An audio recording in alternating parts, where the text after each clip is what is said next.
Happy Friday night. It's October 3rd, 2025. Check in SARS. It's good to see everyone. Thank you for hanging out with me on a Friday night. It's been an interesting day. It's been an interesting last few days. It's been an interesting last few days because I talked about it last week. I'm like, dude, I'm not going to do these short form Instagram reels. I'm not going to do these TikToks anymore because they're all fake and gay. And I don't know. I decided to start making them again. And I made one talking about how if I were the deep state, and go check it out on Instagram, if I were the deep state, and I think I started putting them on the shorts. If I were the deep state, like I'd be really happy right now. I'd be really smiling. That one did well. And then I did another one talking about, why does the world all want to support Palestine and what they're doing in Palestine? And why is the United States the only country in the world that is officially behind Israel? And I put this out there, and I mean, it's a lot more neutral on the short form because you only get like 90 seconds, 2 minutes to kind of make your case. I try to be really objective in my viewpoints. And I'll show you the DMs maybe later. We can go through the comments maybe later. It was like, bro, you're like this crazy anti-Semite. You like hate everyone. And I'm like, what the fuck? I was like, Israel is spending a lot of money to pay for propaganda, which is a fact.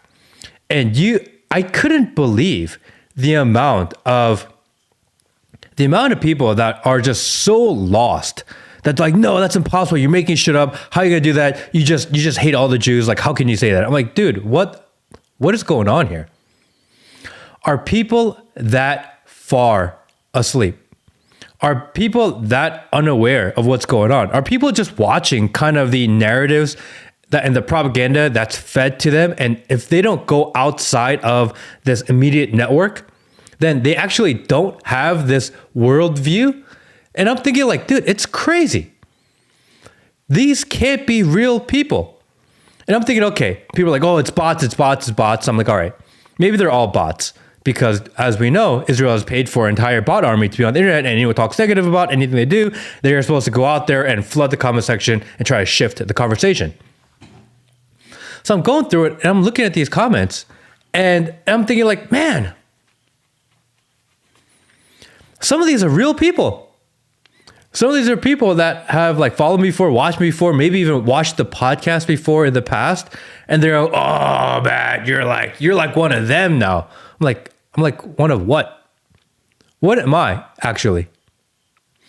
I'm just a guy that kind of tries to do my best to actually figure out what's really going on in the world. And then I just put out my ideas into the world from my perspective and my point of view, how I read the situation. And I think that's how everyone should actually be. Take in as much information as possible and then decide what you think. Because the reality is that it's impossible for people to have perfect takes. It's impossible. It's impossible because the information that we're given is flawed. If all you have is flawed data coming into your mind at all times, you cannot be perfect in your ideas. It's impossible. And that's okay. The point of it isn't to be right. I don't care if I'm right all the time. Although my hit rate is pretty fucking high. I don't care to be right all the time. All I want to do is I want to think for myself. I want to come to my own conclusions. I want to critically think. I want to free think. I want to decide what I think about what's going on in the world by myself, because the reality is that every story, no matter what is going on, has multiple viewpoints. I could say, oh yeah, this is blue. And someone's like, no, it's not blue. I'm like, dude, what the fuck are you talking about? It's definitely blue. But what if that guy's colorblind? Maybe he don't see the blue.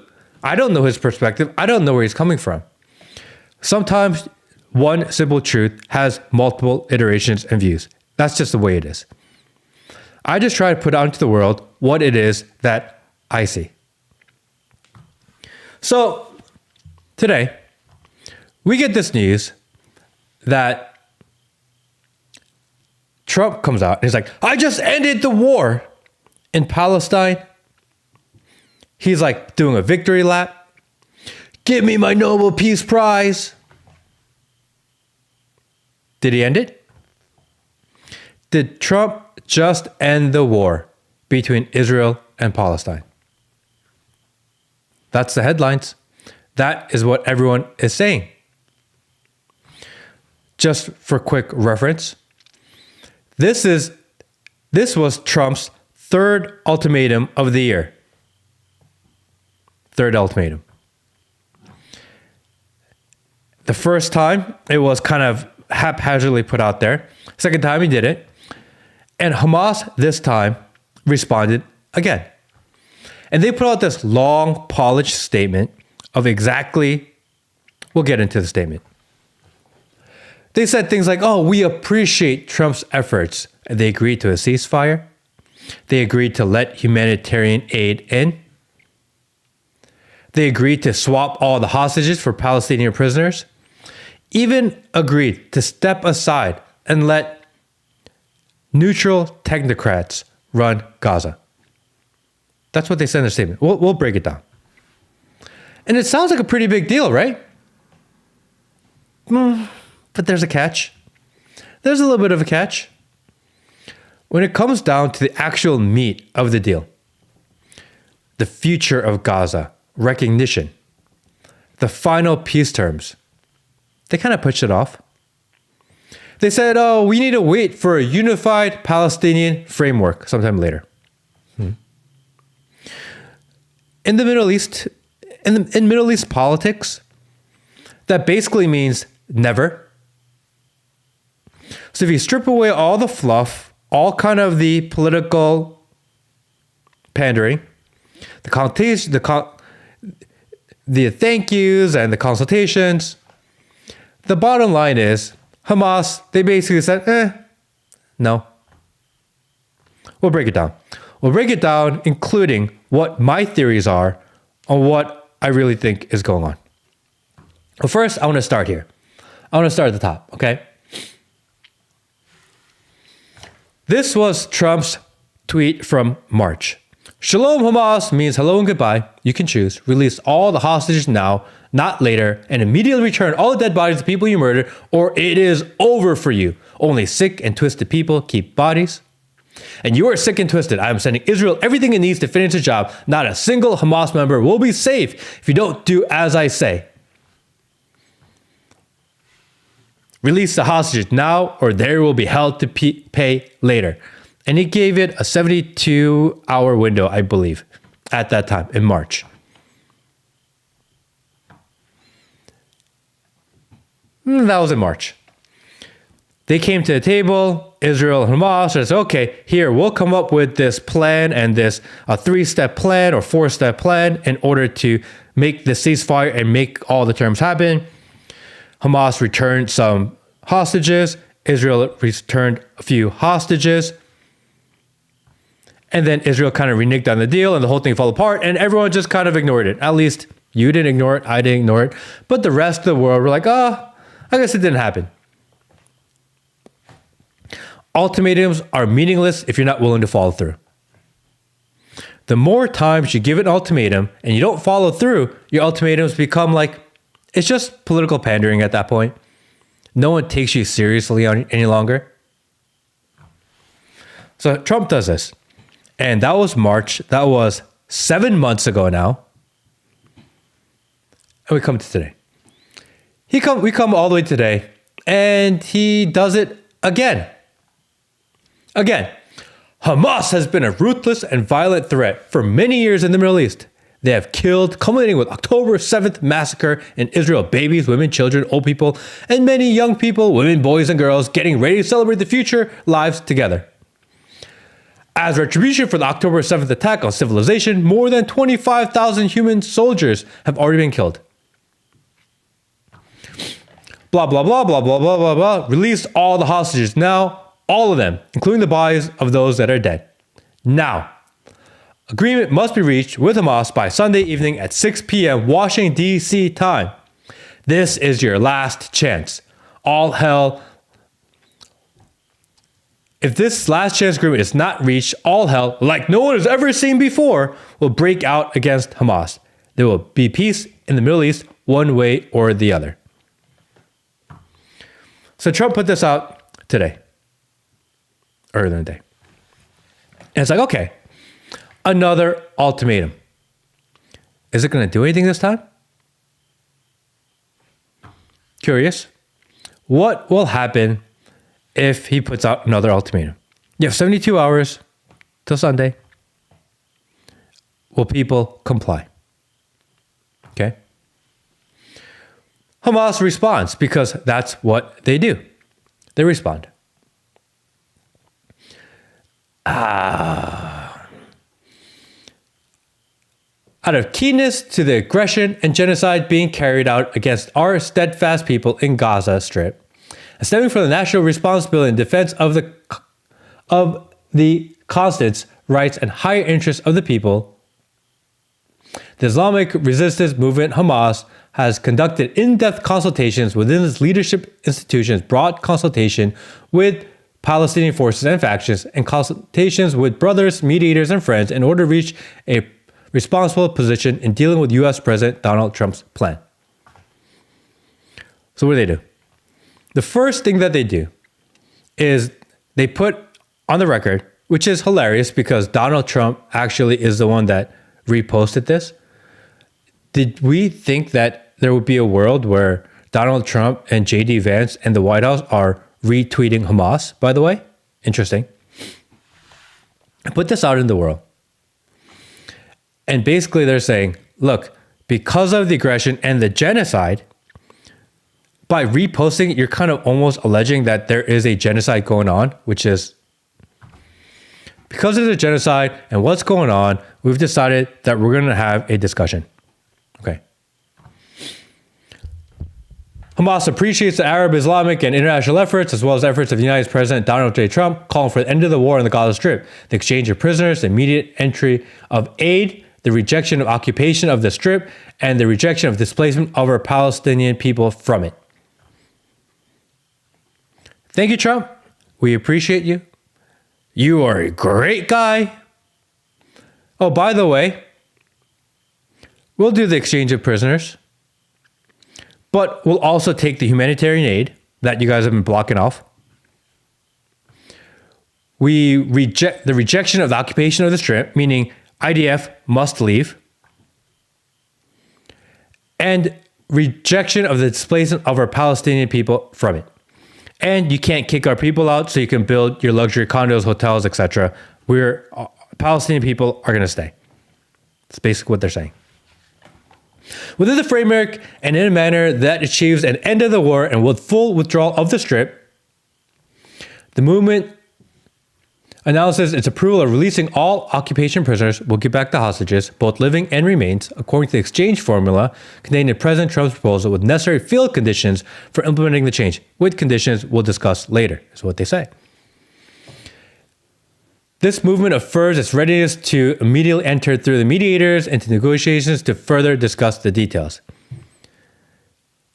And we will go back to the table and discuss.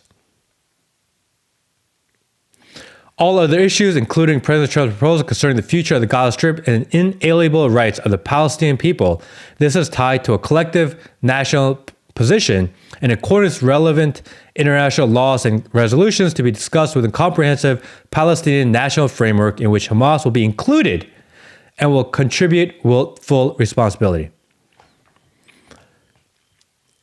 Everything else after we do the prisoner exchange, Hamas is saying, we want a seat at the table and we want the ability to decide. We are not leaving.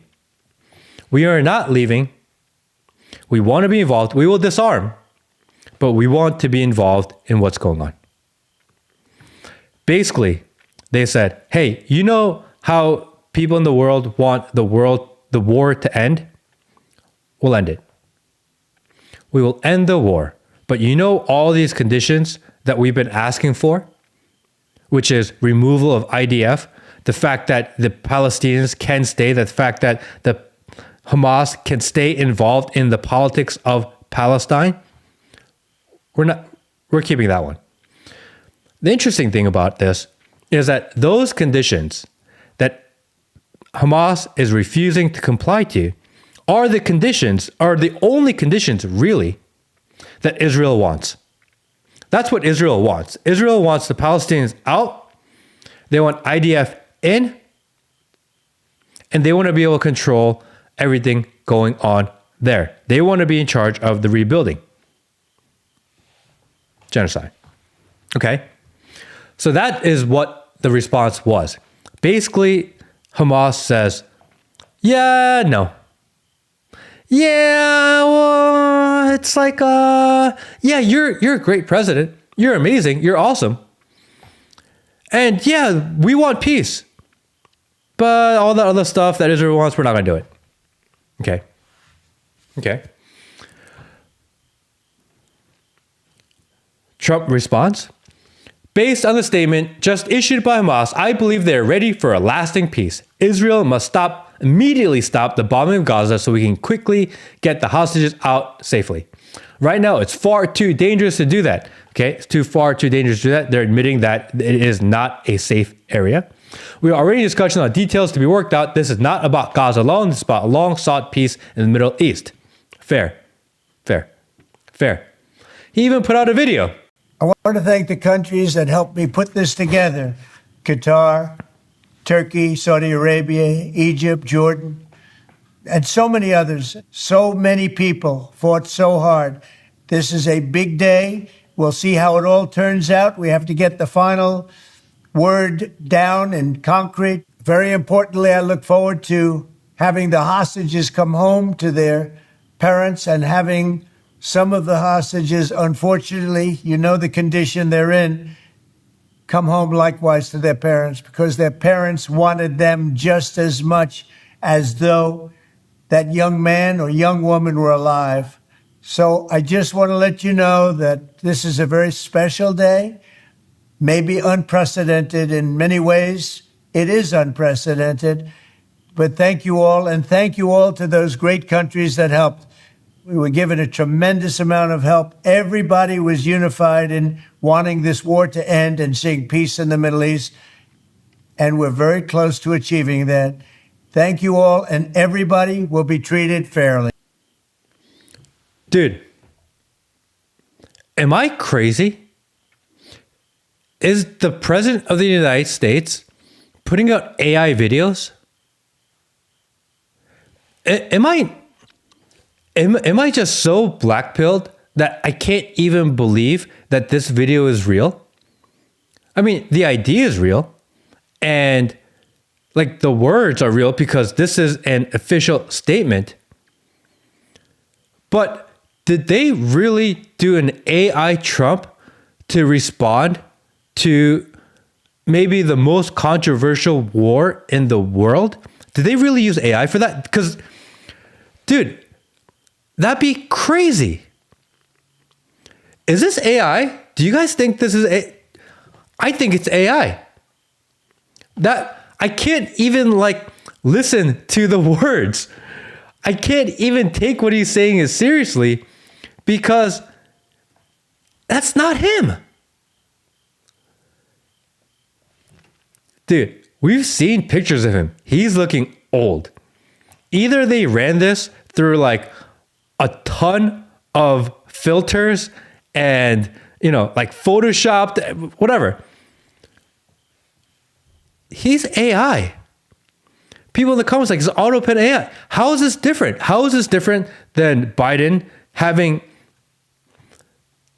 executive orders and pardons signed by AutoPen versus the President of the United States putting out official diplomatic statements using AI? Dude, I don't think this is real. And I'm trying to think about this Hamas thing. I'm trying to think about this Palestine thing. I'm trying to think about this Israel thing. And I can't get over the fact that the President of the United States is using AI. I don't know. You guys can let me know. Maybe leave it in the comments somewhere. I don't know if that's real or it's AI. Dude, that looks pretty AI to me. So that's his video. He's basically going around doing a victory lap, telling the world The White House tweets it. The press secretary tweets it. The president tweets it. The vice president tweets it. All of Con Inc., they all tweet it. Trump has ended the war. Let's give him the Nobel Peace Prize. Hey, brush it off. Let's give it to him because he just ended the war. Okay? I found this little infographic today. Hamas response, this is what they've agreed to and what they didn't agree to. What they agreed to the ceasefire, the prisoner exchange, they agreed to an Israeli withdrawal, they agreed to humanitarian aid, hostage return, the non-annexation, meaning Israel cannot annex Gaza, and no expulsion. You can't remove the Palestinians. That's what they agreed to. What they didn't agree to is terror-free zone, international stabilization force. You can't bring in another military to do it. No Hamas role, meaning that they want to be involved. International oversight. They want the government to be run by Palestinians, and they want the Palestinians to have the ability to vote. Economic vision, dialogue mechanisms, border control, technocratic governance. These are all the things that they rejected. I feel like Trump going around telling everyone that he solved this, maybe it's a little premature.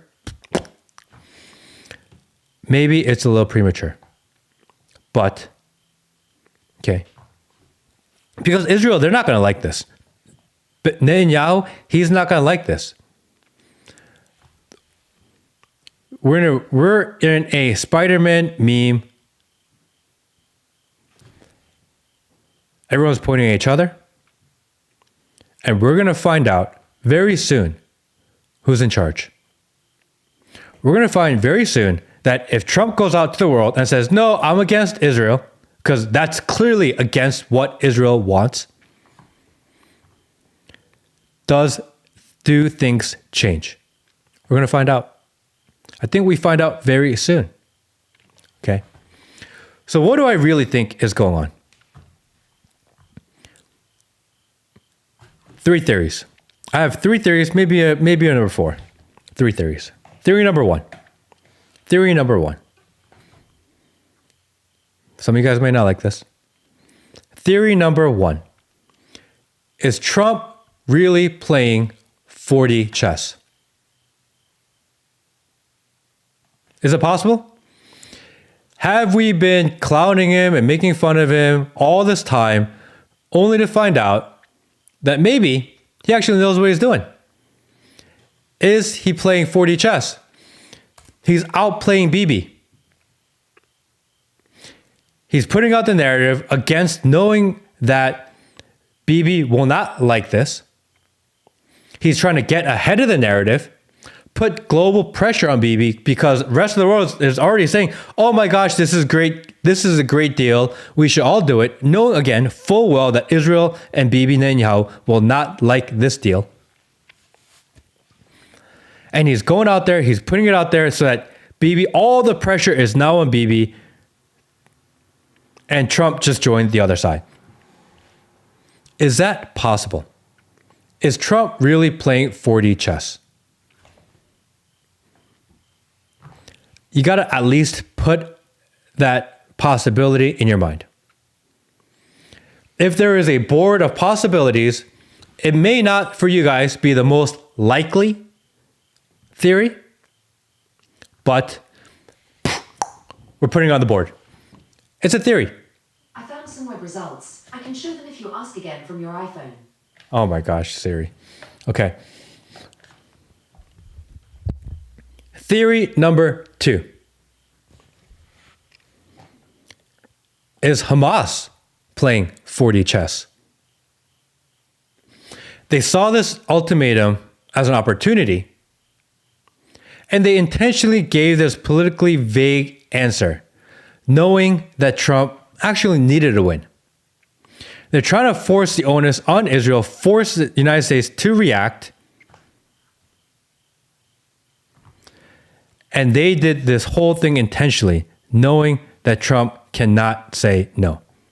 He knows that maybe they know that Trump actually can't fulfill his ultimatum. Maybe they know that he can't actually go in guns blazing and like, oh yeah, we agree. You're the best. You're awesome. And then at the end, they're like, oh yeah, but no. Did Hamas play Trump? It's a theory. Put it on the board. It's a possibility. We'll find out. Theory number 3. I didn't get that. Could you try again?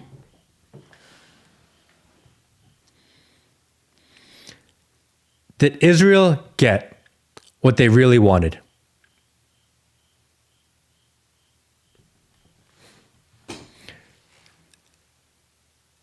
Is this all according to Israel's actual plan? They were able to fully infiltrate the United States, to fully infiltrate the United States government, the presidency. They got their hands on TikTok, media companies, all the different fight leaks. They get to install chapters of the Zionist movement throughout all the college campuses via TPUSA. They get to fully vet out and create their propaganda machine. And now they're like, oh yeah, there's a lot of heat on us. Let's just back off and make it look like the world's getting a win. But it doesn't actually matter because we've already infiltrated as deep as we originally wanted to go right now. We'll make them think that we are being a little weak. Maybe we're being a little coy. Maybe that they are making progress. But really, we got our hands deep in where we want them. And we actually don't have this need for this war anymore. We've milked this October 7th narrative to its maximum. People are falling for it. People are actually getting more mad about it. We've got our system and machine in place. Let's back up. That's a theory. That is a very possible theory. Throw that on the board. Trump is playing 4D chess. Hamas is playing 4D chess. Israel is playing 4D chess. Alternate theory. Theory number 4. They're all in this together. They're all in it together. The whole thing is a script. The whole thing is a show. The whole thing is theatrics. They're all in bed with one another. Hamas and the leaders of Hamas are going to get paid from this new Gaza that eventually gets built. They're like, hey, we're going to tokenize it. We're going to do a digital token. And we're going to build all these data centers and hotels. And you know what? Hamas, you guys can get a couple of suites. You guys are going to get paid. We heard there's a lot of gas and oil off the coast. We have the equipment. We can go and raid it all together. You get paid. I get paid. He gets paid. We're all going to get paid. Alternate theory number 4. They're all in it together. I don't know. Which one do you guys think it is? I think it can be really any one of them.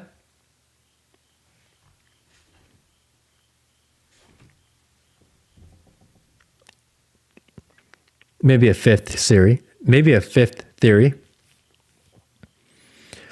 The fifth theory is that Hamas put out the response to Trump.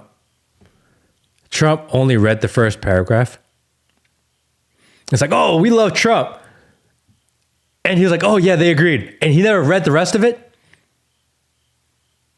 He never read the rest of it. And he put out this thing and he put out, this whole hoopla. And he's like, oh, fuck. I don't think they said yes. What are you doing now? Damn it. I don't think they said yes. He only read the first paragraph of the entire message from Hamas.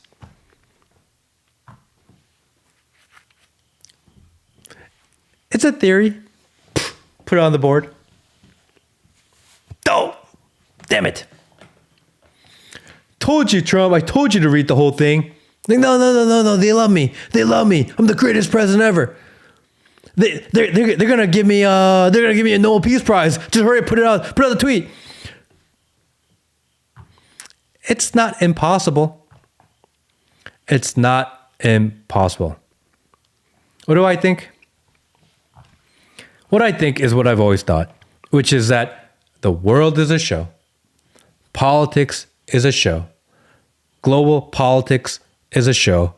War is not about physical war, but what it is, it's a war over your mind, propaganda war. It's a narrative war. And the whole thing is scripted in order to get us all to merge into the machine, plug straight into the matrix, become batteries to fuel their system. That's what I think. But what do you think? Is Trump playing 4D chess? Is Hamas playing 4D chess? Is Israel playing 4D chess? Or are they all just screwing you together? I don't know. That's my take on the war. I think we'll find out. I think we'll have a lot of information by Monday, though.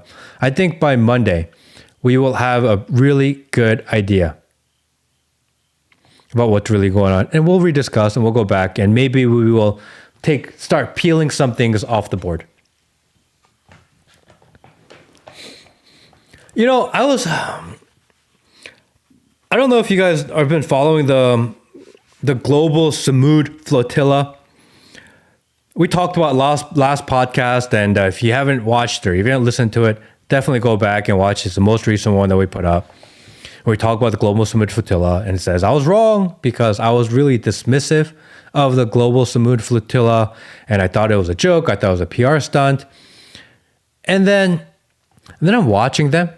I'm watching them like kind of go through this barricade, and I see the drones flying at them, and I see the Israeli like shooting this water at them, and I'm like, dude, this is brave. This is kind of cool. Not cool in the sense that like it sucks to be them, but you know, this is what they signed up for. But then I'm watching them like chained up and in prison, and I'm finding out that they're getting no due process. There's no lawyers, that they're being held captive, that they're considering them to be terrorists. There are like politicians in this thing. There are like normal people in it. There's like lawyers, doctors, aid. And they're like on this prison island. I'm like, this doesn't seem right. And then you see I think out of Italy, another fleet of ships, like 11 ships are going again. I'm like, oh, that's pretty cool. I'm following it. I'm a fan of it. And I'm a fan because we talk a lot of shit about global politics on the internet. But this is a group of people that I feel like are actually doing something about it in a non-violent way, which is the best way to do it. Huge respect for what they're doing. If you're not following them, if you're not checking out, check out the Global Samud Flotilla. I just got here. What I missed? You didn't miss shit. Just more theatrics. Just more show. Just more. The world's fake and gay. It's all right. We discuss it. We figure it out together. That's what I got. I don't have a long show planned. This is the only thing I've been thinking about all day long. I've been reading about it, trying to figure out what's going on. And outside of the Hamas, I don't have anything else. If you guys want to talk about anything, you have any questions, anything you want me to chime in on, I guess this is the time to do it because technically I'm going to clip the rest of it. I'm going to put it up and I don't have shit. Although, by the way, go to my Instagram and get in the comment section because that shit's wild. Go into the Instagram. Go into my Instagram. It's mattattack, mattattack 009. mattattack 009, whatever, something like this. Mattattack 009 on Instagram. It's also on TikTok. It is wild in there. The comments of the people that are, I feel like we need you guys in the comment section also. What do you think about the Super Bowl? I think the Super Bowl is like whatever, you know, it's all commercials anyway. And like, oh no, I can't believe you have Bad Bunny in there. Dude, I don't fucking care. Like they had Rihanna. She's like, I think she's from Bahamas or Bermuda. They had Coldplay, which is from like UK. They had The Weeknd, who is from Canada. So like, oh no, you can't have a non-American at the Super Bowl. Like, dude, there's non-Americans singing the halftime show at the Super Bowl all the time. It's like not a big deal. Nobody actually cares. It's just Super Bowl. I'm like 50% on whether or not the thing is rigged or not anyway, you know? But I'll watch it. I'll hang out for it. The only good thing about Super Bowl is like all the Super Bowl food, and some of the commercials are funny. Remember when Kanye had this Super Bowl commercial? It was just him and his iPhone. I thought that was hilarious. Bad Bunny is American. He's Puerto Rican. Puerto Rican. Let's see. What is this? How do I? I'm looking for something. There you go. There you go. There you go. Matt, exit the holodeck. The program is glitching. I don't know what the holodeck is. Thank you, Wolf359 Survivor. I don't know what the holodeck is. Do I need to look that up? Is that like an internet thing that I'm missing? Am I just not aware? Am I an idiot? I don't know what the holodeck is, but the program is glitching. South African ambassador thrown out of his 22-floor hotel window in France. Huh. Let's look up that one real quick.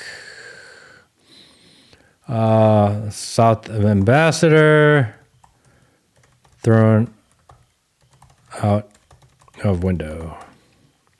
I did not know that. I don't know if you guys have heard that story before of the South African ambassador in France was found dead after falling from the 22nd floor in a hotel in Paris.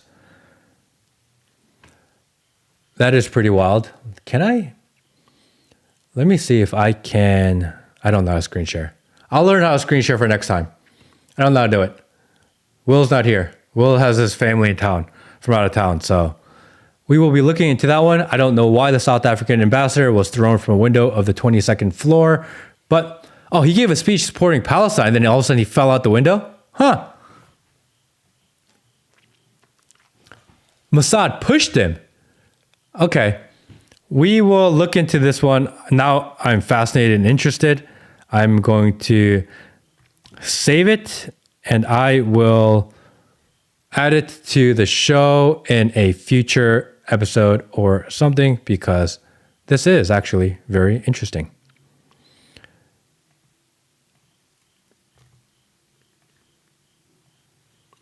Interesting. I did not know this story. I'm like, we need to figure out a way where we can have, where we can like put news and clips together. Will, if you're watching, maybe we create like a podcast community page on X or something, so people can put in the news and the clips that are interesting in there, and then we can scroll or we can go through it. Maybe that's a thing. Drew says, have you seen Casey the Car Guy's AI questioning on YouTube? I have not watched all of his stuff, although I do know Casey. I have been talking to Casey the Car Guy, by the way. So if anyone here is a Casey the Car Guy fan, we have been texting. We FaceTimed, I think like 2 or 3 weeks ago. And we've been talking. So Casey will be either in the studio or he will start joining the streams very soon. But yeah, Casey the Car Guy, who I think is great, and I love what he's doing. He will be on the show sometime in the near future. We have been talking. Did you hear about the Uvalde U.S. rep staffer who doused herself in gasoline and set herself on fire? Uvalde is also dealing with ransomware. I saw that news story kind of come through. But again, I haven't been following it. We need to... Is there a video of that, by the way? Because that would be wild. If there was a video of the lady dousing herself in gasoline.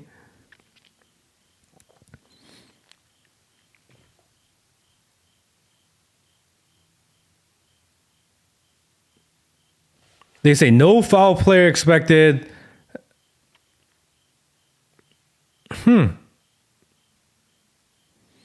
There's also ransomware at the same time for the technology, infrastructure systems, key systems affected, phones, HVAC, air conditioning controls.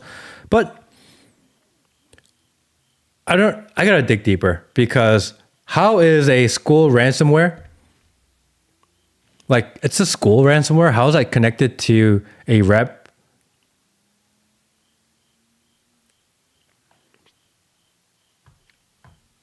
Dousing herself in gas and lighting herself on fire. I'm not exactly sure what that is, but we will figure that one out. Sunglasses perpetually fall onto video game controllers' proud face. I feel like I'm pretty good at the internet. I feel like I know kind of what's going on sometimes. And then these obscure like internet things get popped up and I'm like, dude, what are we talking about here? What are we talking here? Thank you, Modemon Rose. Appreciate you. Matt, did you ever end up talking to Ashton Forbes? I haven't talked to Ashton in maybe a couple of months. I haven't spoken to him since he started crashing out over this whole Charlie Kirk thing. He's like, oh no, if anyone like questions and says that Charlie Kirk was murdered by Israel, then you're like the worst. I'm like, I don't know what's going on with you. He's like, oh, like the problem is that you guys just run with all the misinformation. I'm like, dude, you were that guy for a very long time. You were the guy that no one believed, and you were the guy that was sounding crazy. And you had to work it out. You had to go through it. You had to take your time. And eventually, people started believing you. No one believes you in the beginning if you have these crazy ideas. You were one of them. So for him to go out and be like, dude, you guys are crazy. You guys are conspiracy theorists. You have no proof. You were literally that guy. I'm saying that Ashton's a good friend. We will eventually have him back on the show. We'll bring him back onto the pod. We'll talk to Ashton. We'll get where his head is, because I find that MH370 thing fascinating, by the way. I actually find him really genuine, incredible. I just don't agree with him on this issue at all, by the way.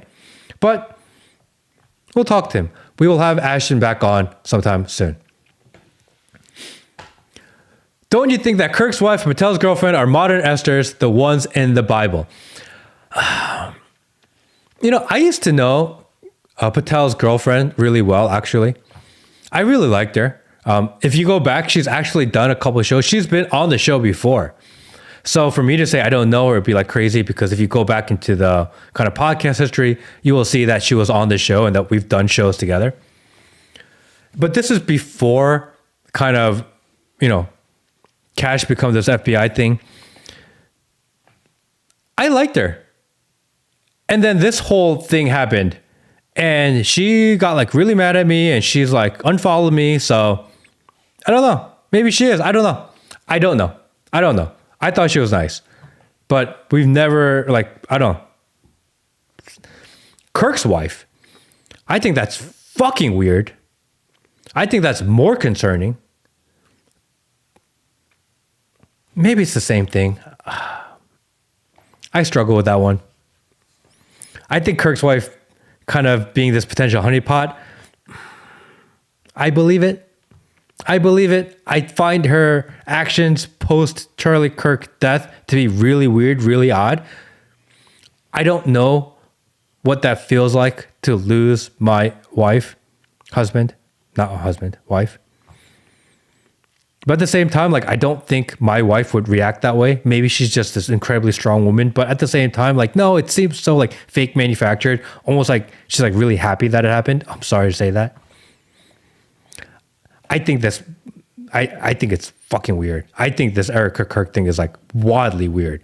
And the fact that too many connections, we've been through this before. I think it's the craziest thing ever. Anna V into ecology-friendly products. Shiba dog rolling on the floor, laughing out loud. I don't know what that means, but yeah, we laughed out loud. Baby Vaso, shipwreck tweeted questioning the character of Cat Turd as he one of the MAGA loyalists, calling those deep diving into Kirk clowns. Why are people just now realizing how fake these MAGA loyalists are? Dude, I don't like Cat Turd. I find him like really disingenuous. He is just like this clickbaiter. He doesn't actually know. I don't think he thinks very much. He just needs attention. He needs like people to watch him because his entire business is to be like Cat Turd. Who the fuck names himself fucking cat shit, by the way? But he's like this guy that just clickbaits constantly. And because he grew this following and because people recognize him, he's like so derogatory to people online. But at the same time, like he doesn't actually add value. I've never heard like anything original from him. Most of these guys that are these MAGA loyalists have no original ideas or thoughts because they could not stay on the company line because the company line is fucking ridiculous at times. It's like asinine and they are blatantly lying to you. It's just propaganda and they are willingly a part of the propaganda machine. And people who are willingly, knowingly propaganda to the public, I think it's disingenuous. I think it's fucking evil. They are lying to the people that trust them. And I think that's the worst type of people. If you trust someone and they knowingly lie to you, that's a bad person. How could you spend time with people that you trust if they just lie to you all the damn time? And that's what they're doing. I would never lie to you. I may not be right all the time. I may be wrong all the damn time. I don't know. I don't have access to like special information. All the information I have is information that everyone has access to. It's all on the internet. The internet's undefeated. If you look and you spend enough time reading and figuring shit out, you can come to your own conclusions. That's all I do. And these people know it. Cat Turd. And he goes out there and he just spews this propaganda unapologetically with no shame. It's disgusting. Not a fan. Not a fan. Pluffy, thank you. In light of Tucker's latest release about Kabbalah and the occult, here's a good explanation on YouTube. I can't click the link, but we will check it out. Tucker has been interesting recently. Tucker has been interesting because he's had this weird kind of shift. And I know some of you guys are like, oh, he's a Fed, or he's CIA, whatever. I don't know. I don't know if he is or not. I don't think he is. But, you know, we do have a kind of relationship. And I messaged him because he's been doing his monologues again. And my favorite thing about Tucker, my favorite thing about Tucker Carlson is that he used to do these monologues. When he was on Fox News, especially during COVID, his monologues, I would never miss them. Because I felt like at that time, he was the only person on mainstream news that was at least questioning kind of what's going on, especially during COVID. The internet wasn't as like open and have as much information as it does now. It wasn't as easy to do. And I wasn't as awake then. I was just like watching whatever like Fox News told me. And I like Tucker. He's actually the reason why I started doing these short form videos and short form contents, because when he got fired from Fox, I like missed his monologue. So I started doing these kind of monologue situations. And he stopped doing them. And recently, before his podcast, he started doing his monologues again.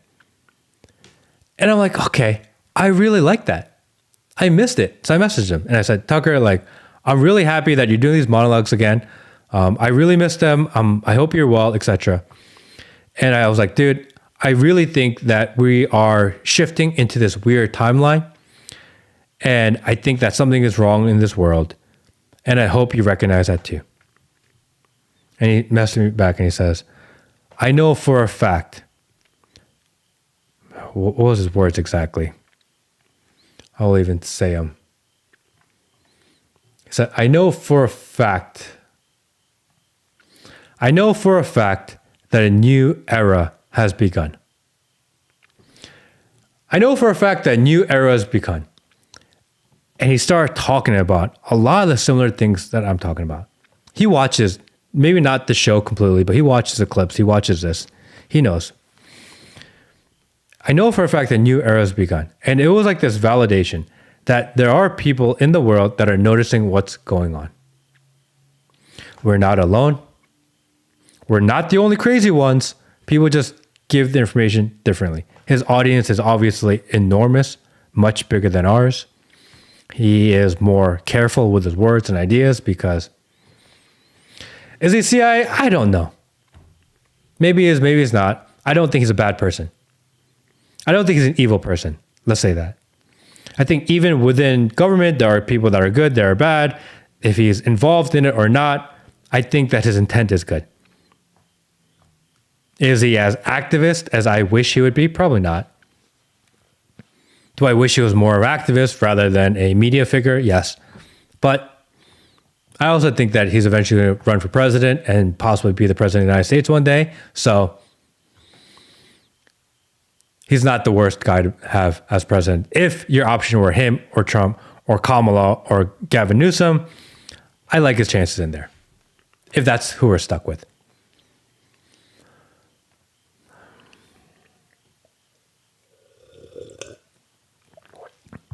First time I heard of Erica was when she gave that speech on the podium in Charlie's studio, and I got bad vibes. It felt performative and disingenuous. Yeah. It was weird. I remember my wife was like, hey, that's weird. You don't just go on a camera and you spend 4 hours doing your hair and doing your makeup and you getting your clothes and your nails did. You don't spend the entire day getting ready to go on TV when your husband just got murdered. There is something fundamentally wrong with that woman. That's what my wife said. My wife doesn't even watch politics. She doesn't follow this stuff. It's just a woman's intuition that when you see another girl, like a lot of times when we're like, oh, I hate her, and they just say it just because they do. That's just like what girls do. But there are certain things that women pick up about other women that maybe the guys don't realize, or maybe we can't say.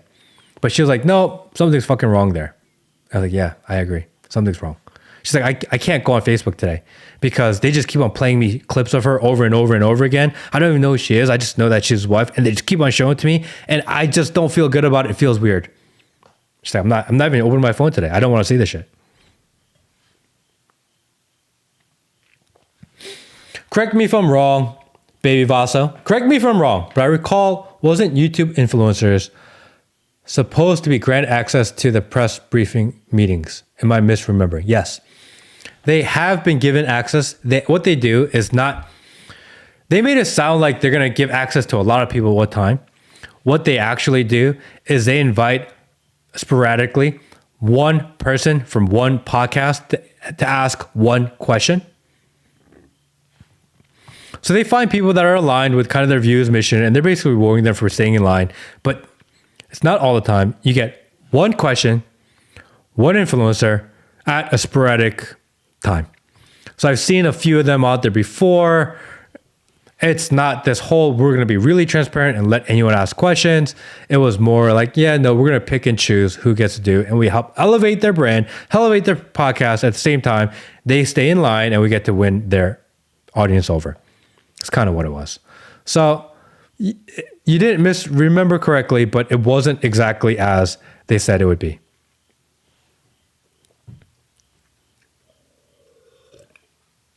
Your wife uses Facebook? Yeah. My wife uses Facebook. My wife sent, like, I don't know what your significant others or your friends send you. Most people, if they send me a clip, they'll send me like an Instagram reel or a TikTok or a YouTube video. That's like the most common thing people send, right? To your friends and loved ones. My wife sends me Facebook reels. She's like so addicted to Facebook reels. And I'm thinking like, stop sending. I literally had to log because I'm like, stop sending this to me. I don't want to. I don't want to watch your Facebook reels. I don't want to log into Facebook. I don't want to watch this. But that's the only thing she sends me, and then she'll message me later and be like, "Did you watch it already?" Like, no, I didn't watch it. I don't have a Facebook account. I'm not logged in. My Facebook account's from like 20 years ago. Well, you got to watch your Facebook. I just sent you a reel. It's really important. And I'm like, fine. And I log in, I open it up, and I do it. And it's it's like the most random things, you know? She sent me this thing. Like, it was like a reel. She's like, it was a reel about this influencer talking about how cheap it is to live in Thailand and how they're able to live on $1,000 a month. She's like, hey, maybe we should move to Thailand. And she sent me this video. I'm like, this is what you maybe log into to Facebook for? To watch this random influencer like tell you that Thailand is awesome? Like, I don't want to see this shit right now. Don't send it to me. She's like, oh, okay, I won't send it to you. And then she sends me like baby ones. And she sends me things about like where she wants to go. And I'm like, all right. She is so lost in the Facebook. Whatever. That's what she wants to consume. She doesn't watch crazy things. That's all she wants to do. Facebook reels. My wife is Korean.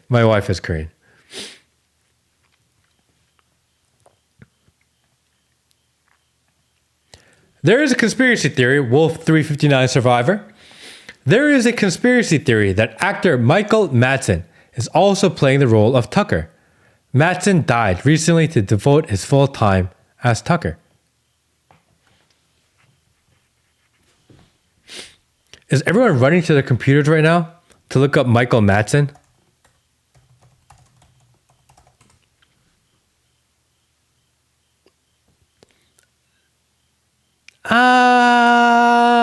Reservoir Kill Bill. What do I know? Donnie Brasco.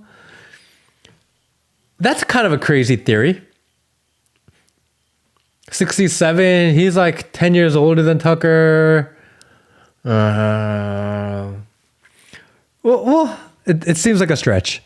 I'm pretty sure Tucker is Tucker. I have a lot of friends that work for Tucker. I happen to know a lot of people that work there. So I feel like they would know if the real Tucker was like missing.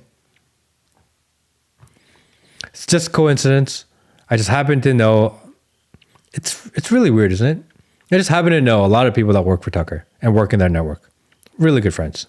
One of my closest friends works for Tucker. So, yeah, I feel like they would know if that weren't him. I've met him countless times. I feel like maybe nah. I think that's a stretch. I think that's a stretch. Be cool if Tucker on the Sam High show. I don't know if he would. I'm sure you saw him wear the red string in the latest interview. He called it a red newspaper rubber band. Like what? Yeah, I don't know what the red string, why he wears it actually. But he does wear it for sure. I don't know. Like, I don't think he's like this Jewish cabal. I've had like biblical conversations with him before. I don't think so, man.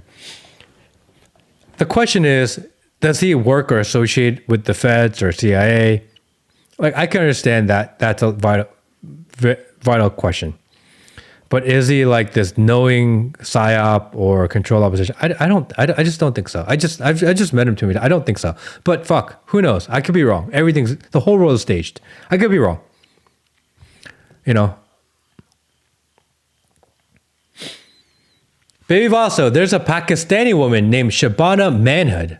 That's a great name. Shabana Manhood, who claims she is as British as everyday British people. What are your thoughts on folks not tied by blood to their birth country? You know, that's always an interesting one, you know, because, you know, I've had this conversation before. I'm Korean American. I was born in the United States. I was raised in the United States. I'm an American citizen. I've never lived in Korea. But the question always is, are you Korean?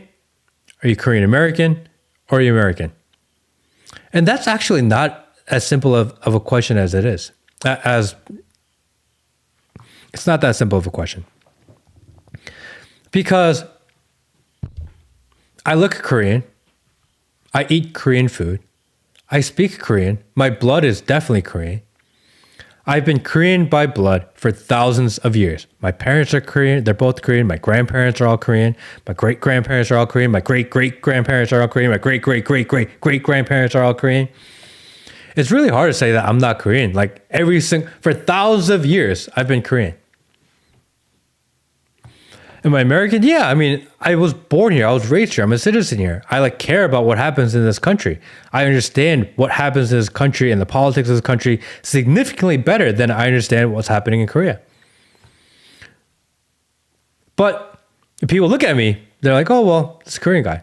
It's funny because even okay, we'll talk about Tucker again. Every once in a while, if you watch Tucker ever, and he's like, oh, my Korean friend said this. Like, dude, I'm that Korean friend. I'm the one that said that shit. You know what I mean? Like, people, no matter what happens, Americans will always see me as kind of a Korean guy, which is fine. Like, it doesn't make me upset or mad. There's a lot of Korean or Asian people out there that are like, oh, no, I'm American. Like, no, I don't mind the hyphenated thing. Actually, I think the hyphenated thing is okay. Because, it is what it is. I think pretending that race and ethnicity and blood don't exist, I think that's weird. I think that's odd. It's like denying the obvious. It's like denying patterns. I think differences in people what make people unique. I think it's okay to be different. I think it's okay to be a little racist or a little prejudiced. Because being prejudiced or a little racist, as long as you're not overly hateful, it's just pattern recognition. It's taking the experiences in your life and applying it to your worldview. There's nothing wrong with that, actually. It's called survival. So, I think I'm Korean American. I think it's weird when a certain group of people are like, no, we are them. If you're Pakistani and you're like, oh, I'm just as British as everyone else. Well, yes, kind of. I mean, Britain's really falling apart. I don't really want to say, but, I don't think I'd go around saying I'm as American as everyone else. Because although I was born here and raised here, my experience and my thousands of years of history in my blood, which I believe that your body and your blood recognizes and remembers, I don't think you can deny that. I think that always stays a part of who you are. I think that there is a shared memory amongst people who share blood, a shared historical memory. I think that follows you, actually. And to deny it, I think is unnatural. I think you just recognize and understand that, hey, there are rules here, there's a culture here, that's what we want people to do, and we recognize it. I think that's fine, actually. This whole idea of melting pot, because we grew up in a time, and I think you guys have all heard it. I don't know if you know this. We grew up in a time where they're like, oh, America is this melting pot, melting pot, melting pot, melting pot. Do you know where this idea of melting pot actually came from? Probably don't know. This idea of melting pot was actually a play. A Jewish playwright from, I believe, UK. Jewish playwright made a play called The Melting Pot. And he showed it in Washington, D.C., how Jews can assimilate into America, and how America and how the Jews were able to forgive the Americans, etc. It's this play.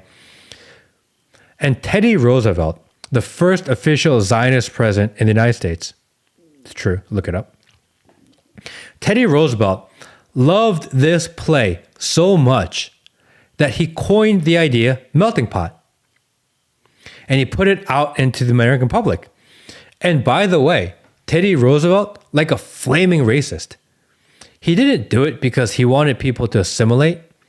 It's because all the laborers at the time were foreigners and immigrants. And in order to keep the immigrants and foreigners working harder, he came up with this idea of melting pot to keep them in line. He came up with the idea of melting pot saying, oh, look, you belong here. And because you belong here, you should work harder at your job, which sucks.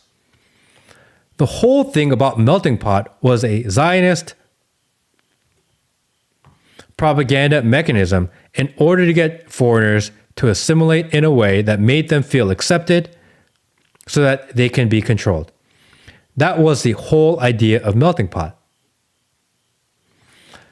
I think now people say, no, it's not a melting pot because melting pot doesn't really work and it has to be kind of merged. So it's more like a kaleidoscope or whatever.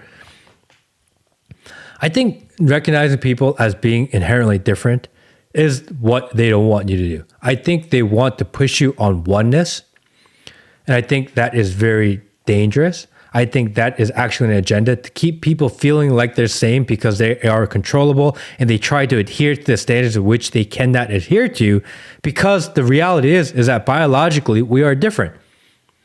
And by biologically being different and recognize difference, what if we start grouping up and start doing things that inherit them? What if certain groups rise and fall, and etc.?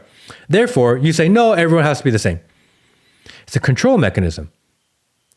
Recognizing that people are inherently different is actually the better way to do it, I believe, because you figure out what a certain group of people are good at, you figure out what people are bad at, what people are better at, and then you do things that complement each other instead of forcing people to be the same and do things that no one is good at. Doesn't actually make any sense. You let people do the roles that they're naturally good at and actually ends up being better. But they don't want better. They want more control. And in order to have more control, they want everyone to be the same. I'm Korean. I'm Korean American. I'm unapologetically that. And I think that's fine. Don't try to fall into this trap of everyone needs to be the same. It's a control mechanism. Yes, like a football team. Like a football team. You need quarterbacks, you need running backs, you need linemen, you need linebackers, you need a DB, and you need people, and you need a kicker. You need a coach, you need an assistant coach, you need a water boy. You want people that have different skills do different roles.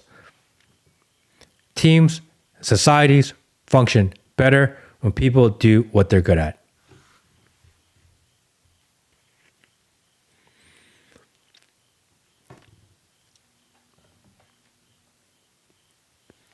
Zionists, ha ha ha, at that time, just say Jews, you coward. Teddy Roosevelt was not a Jew. He was a Zionist. He was one of the first presidents to advocate for Israel's occupation of Palestine. Under him is how we got the Schofield Bible. He is also the president, which is interesting because he is on Mount Rushmore. He is also known to be President Trump's favorite president. He is also the president. Teddy Roosevelt is also the president that got US into this idea of being the world police.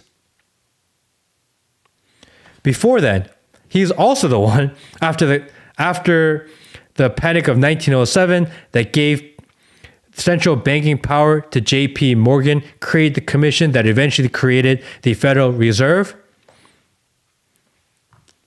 A Zionist.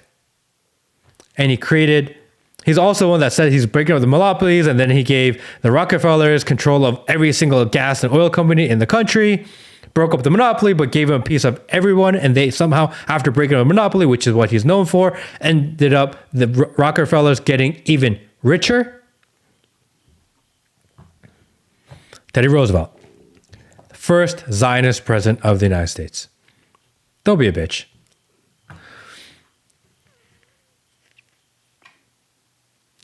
A lot of the founding fathers believed in dispensationalism. No, they didn't.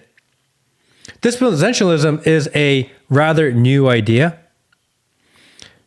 really spurred around the time of the Schofield Bible and the 1912, 1913. Before then, it wasn't really as big of a thing.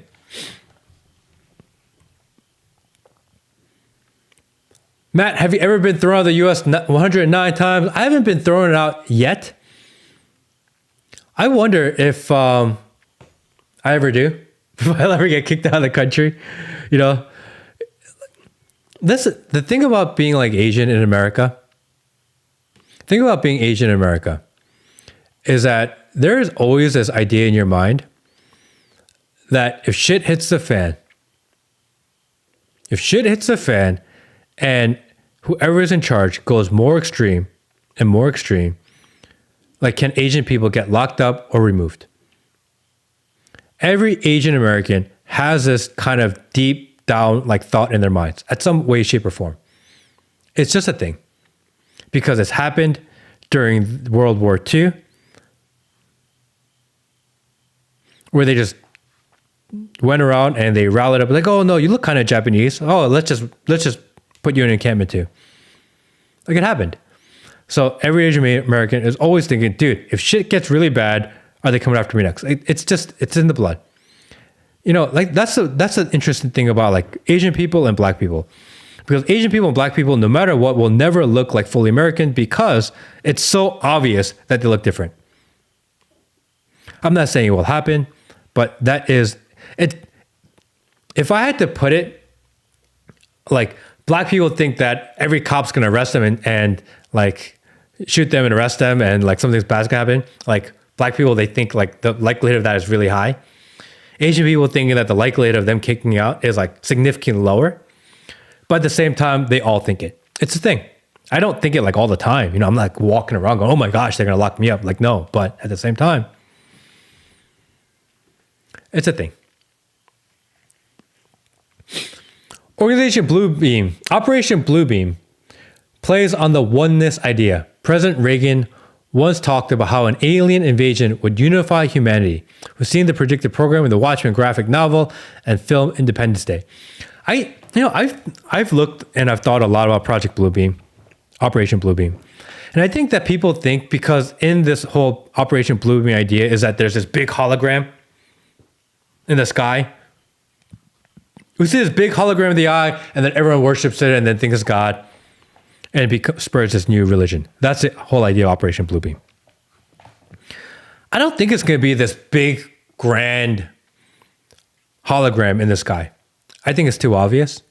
I think it's going to be really difficult to convince people. I think it's going to be something like in our eyes, like on a regular basis, like watching a fake video of Trump and we find out that he's actually not alive and the whole thing's been AI. Something crazy like this. I think that's more likely. And then we end up worshiping that guy because he ends up being smarter or richer or whatever else, has more power. I think that's more likely than this idea that we're going to have this huge hologram in the sky. That's what I think. I don't discount the idea that we will go into a place where they will prop up something artificial in order to try to control us. I do agree that is possible or very likely and true. However, I do not believe, you can convince me otherwise. I can be convinced on this. For sure I can be convinced on this. That it will be a huge hologram in the sky. I feel like the internet's too good. The internet is undefeated. I feel like there could be enough people out there going, oh, that's just fake. I'm going to see it from different angles. Like, bro, I can see the light. I can see the drone up there. You know, like, that's going to be a tough sell. Tough sell. But maybe. I think they just roll it out like the fear of that it could possibly happen. And it's like normalized an idea. And then everyone's waiting for Operation Bluebeam to be this hologram. But really, it's just been an AI chatbot that's been going around and manipulating our minds and ideas. And we never even notice it because we're all waiting for this hologram. It's possible too. It's just as possible and likely. Hologram Charlie Kirk, who is alive and now playing Bluebeam Geos. Dude, I think it's so weird. I think it is incredibly weird that Charlie Kirk's X account and Instagram account, especially his X account, that is still tweeting. Is that okay? Is that normal? Is that cognitively okay with you guys? That a dead man's X account is still actively engaging in the conversation as him. No, there's no pushback on that. No one wants to like be like, dude, that's like secondary to the idea that we have no idea who's drafting those tweets and pretending like him. It's not humane. It's immoral, actually. To use your account as if you're alive and continue to tweet it, there is something so evil about that.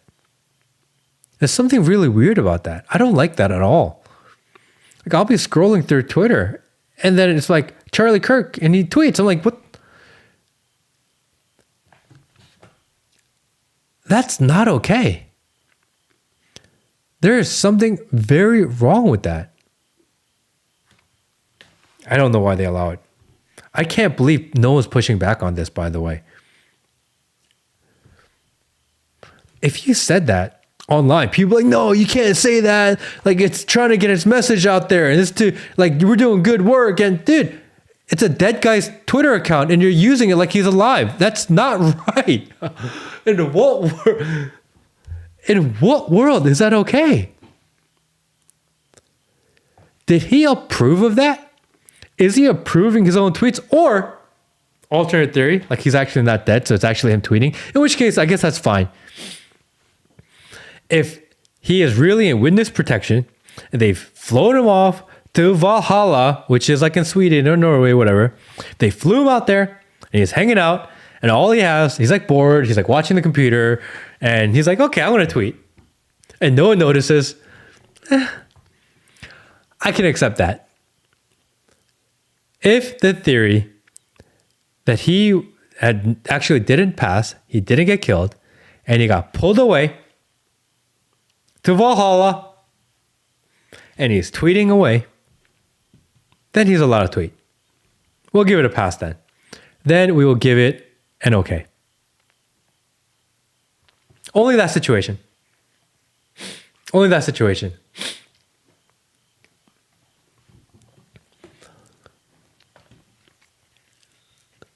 Where is his grave? Anyone know? I have no idea. I have no idea where his grave is.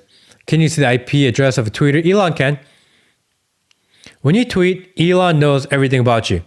And not only do they know everything about you, but when you verify your account, then it was Auto 10X, which is the Israeli surveillance company. They are getting all your information. Israeli surveillance company does all of the verification for Twitter. Most people know that. If you don't know that, now you do. Everything you tweet is put into an Israeli database. Every single tweet, every single like, every single comment, everything, every single person you follow, every single video you watch. And you're like, no, I only paused for like 2 seconds on the AI porn. And they got you as an AI porn watcher. They're cataloging everything you do on X. Just know that.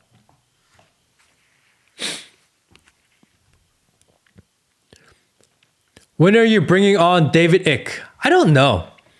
Actually, David Icke's team reached out to me, I want to say January, February of this year, like 10 months ago. And we had a date picked. We had a date picked with David Icke to come on the show.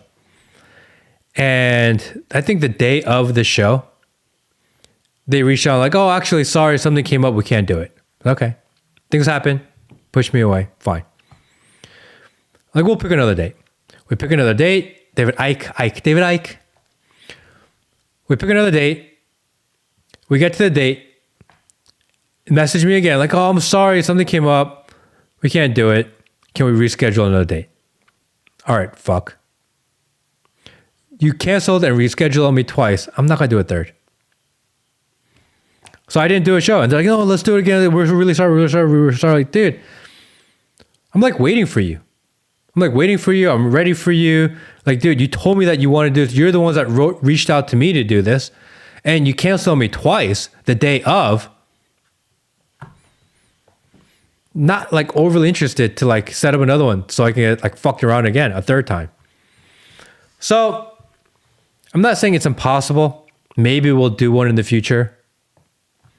We do have an open line of communication, but that's why we've never done one with David Icke. Because we were supposed to. They canceled twice. Not overly interested to do it. Get canceled on a third time. But maybe we will. Even the David, the one who says Bush is space lizard from planet Nibiru, maybe I don't know if that's him or not. David Icke is wild. David Icke is wild. I also know there's a guy that used to work for David Icke that I kind of like, and I've spoke Icke like. That's funny. His name is Sean TPV Sean. So TPV Sean used to work for David Icke. I've got to know TPV Sean also. He's out of the UK. He does really similar content. And he left and he's like, oh, I don't really, I guess something between TPV Sean and David Icke didn't go that well. And I got to know TPV Sean. So I was like, okay, I'm less interested to do David Icke. But maybe we'll have him back on. Maybe we'll do that. Who else? Is there anyone else that you guys want me to? I've been talking to Myra. I know you guys want me to bring Myra on the show. We'll eventually do Myra. We have an open live communication. He's actually kind of waiting for me to come down to Miami. I just haven't made it down there. So Myron's on the list. Maybe Nick Fuentes is on the list. We've been talking. We were going to do end of September, but then we had the Charlie Kirk assassination happen, and then he started doing all the mainstream shows because, So I don't know. Maybe we'll do him one day too. But let's see. Bring on Myron. Yeah, Myron, maybe. Anna Kasparian. We could probably do Anna one day. The only thing about them is okay, a lot of these people, if I want to have them on my show, then they expect you to fly them in. You gotta fly them in, you gotta put them up. We just don't, and most of them would say yes if I offered to fly them in and put them up. But we just don't make a lot of money on the show. It's just what it is. YouTube demonetizes us all the time. So it's really difficult to bring them in to do these. We could stream with them, If we wanted to start streaming with these people, I'm sure that's something we can do. That's why we streamed with James Lee last Saturday. So we can do something similar like that. We could probably do Anna. We can do Ian. I know Ian. I don't know Ian directly, but I can get to Ian. Definitely know Myron. Jimmy Dore I can get to. I don't know him, but I can get to. I don't know Kurt. But these are things that we could do, but then we'd have to do a stream. The idea of flying everyone in to do these shows, it's not economically feasible. I don't have an Israeli company that sponsors the show and pays for the network. So that's the hard part, maybe if you want to support the show and you want to support what we do and you want me to be able to fly people in so we can have them in studio to do conversations, then go to patreon.com/freemattkim. You can support me there. That is an opportunity, an idea. Patreon.com/freemattkim. And maybe if that ever grows and we pick up enough revenue doing that, then we can spend that to have more conversations with more interesting people. But again, the problem is that if you have Anna or Jimmy or Myron, it'll do some views and people will watch, but it's not going to generate enough revenue to cover their expense to even fly them in. I can't just take an L over and over and over and over again to do this show. I'm not fuck you, Rich. I don't have unlimited money. It's a problem. I wish I did. I don't. Maybe one day. In history, when groups of people found themselves unable to reconcile differences, they would separate and form their own communities. Today, this is shamed illegal. Are we at a societal impasse? No, I think people are naturally going to go into tribe up a little bit more. I think as we go into this future of artificial intelligence and technocracy, digital control, I think that people will naturally, because we're going to lose humanness, we're going to lose connectivity with people, we're going to lose community because our lives are going to be more online, even more online in the future than it is today, which is already a lot today. So I think people will naturally revert to their own tribes. I think that's what humans are meant and built to do. This is natural. and when things become more digital, and they will fight it. The system will fight it. The system will try to remove it. But I think we as humanity, naturally, as an antibody to the virus of digitization of everything in your lives and surveillance and control, people will naturally start forming and breaking off into tribes more. I believe this to be true. I think the opposite, actually. People will be more tribed up in the future than they are today. And those tribes will be more dedicated by blood, by belief, by ideology, by what you believe, not who you're supposed to be with. But we'll see what happens. Kim Jong-un. Hi, Matt. You should get Dan Bilzerian on. Maybe I've never spoken to Dan. I do know Jake, and Jake Shields is obviously a good friend of Dan Bilzerian. So it's not impossible that we get Dan on. I've never spoken to him before. So I want to say yes, but it's more likely as if I went to Vegas and did it in Vegas because he lives in Vegas, that'd be more likely situation. Or we do it online and we do it in a stream. But I feel like the conversations are more interesting when you do them live. That's just what I think. But if you guys want him on the stream, would you like it if we started doing more co-streaming with people? Maybe that's the question to ask. Would you like it if we started doing more co-streaming with people? Is that something that you would like to see more of? Because if there is huge demand for that, then we can. It's not impossible. I have access and reach to a lot of people. How about this? If you want to do more co-streaming, ones in the chat. And if you want to do less collaborations, but in person, then twos in the chat. Maybe that's a good way to put it out there. Which would you rather have? More streaming, less in person, but more frequency, one, or in person, less personable, but we do them, no, in person, more personable, but less frequent, two.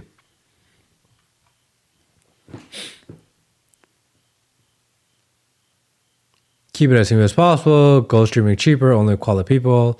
Owen Benjamin. 33 KRS1. No. 2, 3, 2, 2, 2, 2, 2, 1 and 2, 1 and 2, 1 and 2, 1 and 2, 1 and 2. So yeah, there's like there's definitely not a consensus here.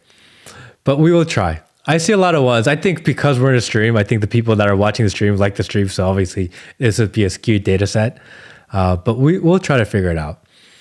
Whitney Webb, I tried to reach out to her. She's never reached back out to me. So I have no connection to Whitney Webb. I've tried to reach out to her. I've tweeted at her. I've never had a conversation with Whitney Webb. So Whitney Webb is currently out of the question until something happens. Let's see. Who else? Dan Bilzerian, Theo Vaughn. I'm trying to see who else you guys would like.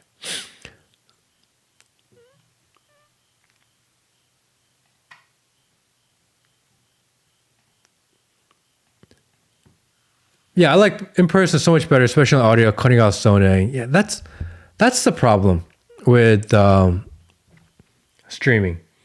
The audio, like, it's just not as good, you know. And if you want to listen to an entire conversation, especially if we go 1 or 2 hours, usually if we bring them in, we go at least 2 hours.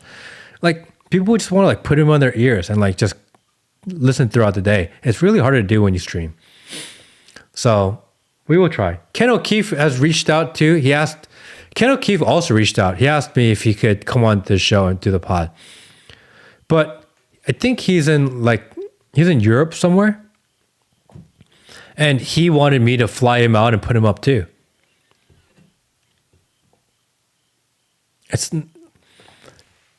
The list of people that want to come on the pod is really long. but everyone wants me to fly them out and put them up. I'm gonna be honest. Each podcast episode that we put up, it makes them like $200, maybe $300, $200. To fly someone, pay $1,000 to fly them up, put them in a hotel, and feed them for even a night. It costs like $1,500.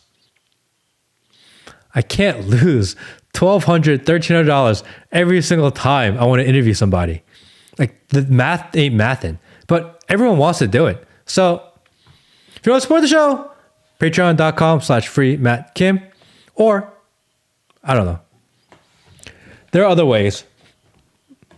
You can go do things. Maybe one day we will. Maybe we'll find someone that really wants to fund this thing. But until then, it's not as easy. Could you get Edward Snowden on? He's in Russia, so it has to be remote. I don't know if I can get Edward Snowden on. I've never tried or attempted. So whatever. Have you heard of Kim Iverson? Actually, a friend of mine who does actually sponsorships. I have a friend who is in the sponsorship business, which is funny because I don't have any sponsors, but I have a friend that does sponsorships. I think he just started doing a sponsorship for Kim Iverson. He was just asking me about it the other day. So we could potentially collaborate with Kim Iverson one day. I think she's fine. But I don't know. Again, probably remote. Because people who have the regular show, it's really hard for them to move. So maybe we'll do Kim Iverson too. We should get a list. Maybe we'll start a list somewhere of all the people and we'll reach out. Yeah, but Kim Iverson, we do have a direct connection to. We could potentially do something with Kim Iverson. Damn, y'all love Kim Iverson. Is she like, dude, now we gotta bring her in person so that we can really decide. Dude, she's 45. Do people call 45-year-old women fine? Is that a thing? I didn't know she was 45. Now that I told her age, cougar. All right, fine. Damn. Y'all love some Kim Iverson. Okay. Fine. Jenna runs FW. Jenna, you're fine as hell, girl. We will reach out to Kim Iverson and we'll get her on the stream. Okay? And then you guys can tell her how fine you think she is. And we will set aside time when Kim Iverson is on the show so that everyone can tell her how amazing and how cougar-y she really is. Okay?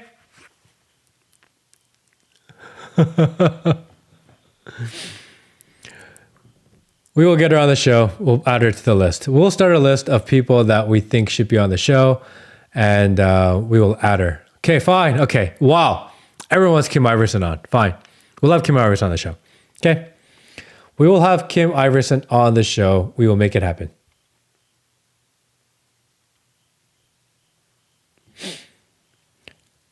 That's crazy. I don't know who Katie Harper is. Katie.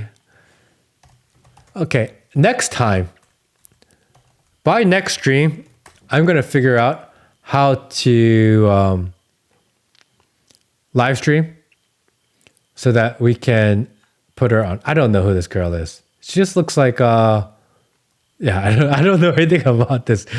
I don't even know if I'm looking at the right Katie Harper, by the way.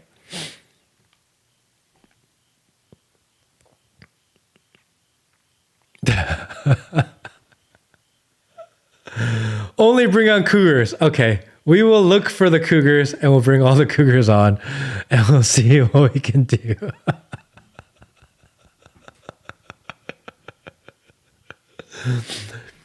Get a list. We will. Okay. What I'm going to do is tomorrow, if you're not following me on X, go to X at @FreeMattKim. Definitely go to X because tomorrow we're going to put out a post. I'm going to say, who should we have on the stream? Who do we want to talk to? and let's get a list going. Let's see who the community wants to bring on. I think I can get pretty much anybody that you guys want. Maybe not everybody, but we can get a lot of people if we really want to go down this road. Let me know who you want to get. Make the list. We'll start reaching out. Will, I don't know if you're still watching. If you're still there, we'll start reaching out to people. We can get a good amount of people.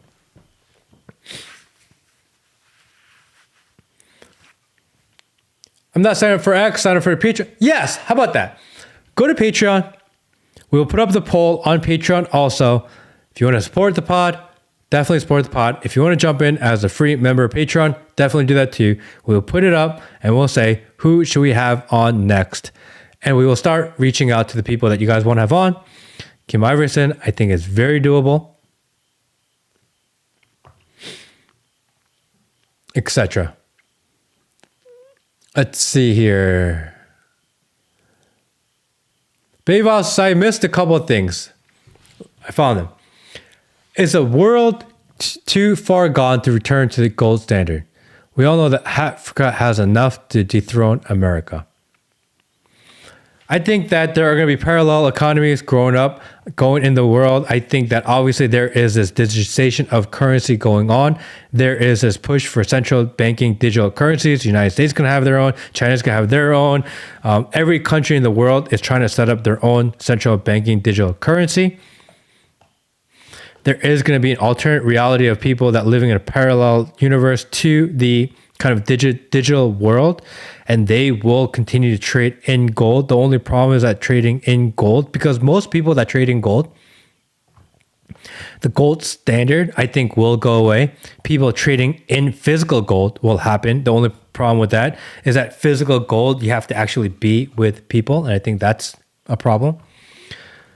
You know, like most times you invest in gold, you don't actually own any gold. You're owning rights to gold. This is actually a huge problem because people think they own gold, but no, you actually own like the value of gold, but you don't actually own the gold.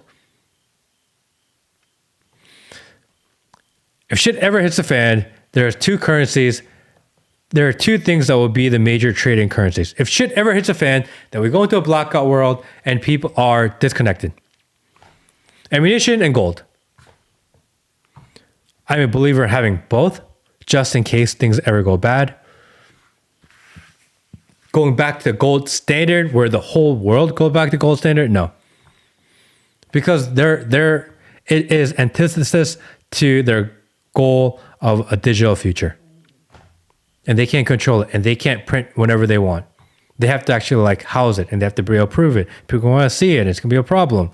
They'd rather use something like Tether, which they can just print out of thin air, whatever the hell they want. Whenever they want, they just print trillions of dollars, just like the Federal Reserve. That is a system they like. That is a system that works for them. And that is a system that they will continue to use.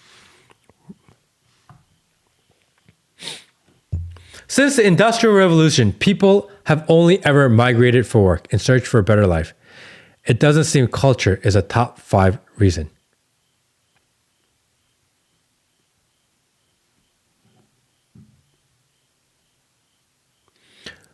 I think that's a little bit different now because a lot of people make their money online. There's a lot of digital nomads. I think there's actually going to be a possibility in the future where there are just global citizen passports. I think someone or one country or a digital country will eventually figure that out, where you have the ability to have a digital passport because you don't actually live in one country. I do see that as a future opportunity and a very likely situation. For example, if you're a US citizen, but you work remote, you live 6 months in the Philippines, you live 3 months in Italy, you live the other 3 months in Brazil, and you never actually come back to the United States. Why do you pay your taxes to the United States when you don't actually use any of the services? Because of digitization of people's work, people are able to live wherever they want. I know a lot of people that live this digital nomad lifestyle. They move for lifestyle. They move because they want to live in different cultures, because they want to live in different parts of the world. And they're not tied to anything physical because they work on a laptop. So I think actually the opposite. I think more people are going to move for culture because you don't have to physically be anywhere any longer. And I think we're going to see a huge increase in digital nomads where they live wherever they want. And a solution for those people will be a global passport so that they can travel freely. I think that's going to happen. One world order mentality. Why promote this? That's not a one world order mentality. I don't understand why you would think that. I think people should have the freedom to move around. They're not coming into your city to, if you don't want to give them a visa, they're not going to come into your country. People get work visas or they get tourist visas, or some countries have digital nomad visas for people because they want them to show up and they want them to contribute to their economy. This is like this idea of you can't move around to different countries. That's weird. Like, who says you can't? Actually, that's a really one world thing, that they can control where in the world you go. It's the opposite, actually. If you are a global citizen and you are a human and you are sovereign, you should have the right to go where you want as long as they allow you. The country should choose if they want to allow you or not. But if you're allowed to be there, why can't you go?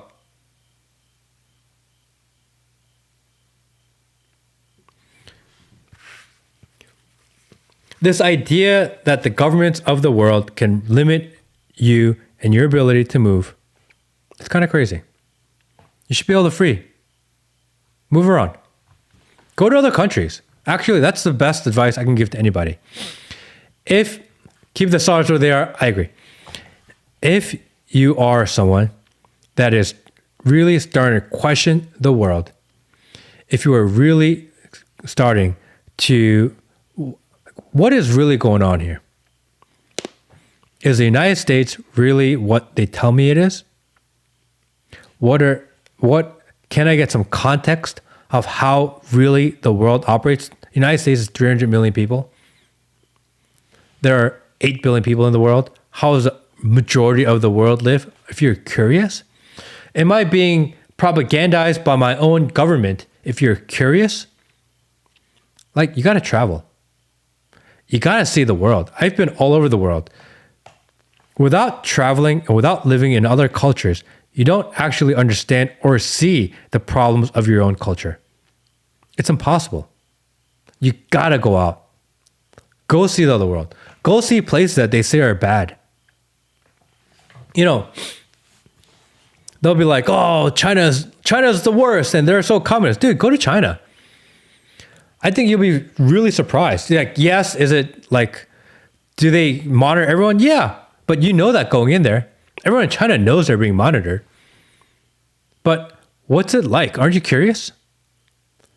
You don't understand the world till you like see other parts of the world. Like, you know, like, what is Vietnam like?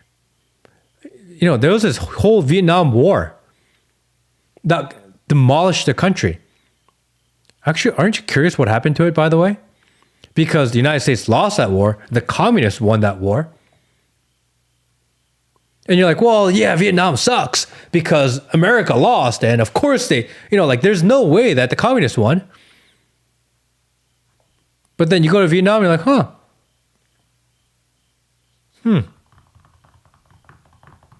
maybe they're not telling me the truth about everything. Maybe I should like question more.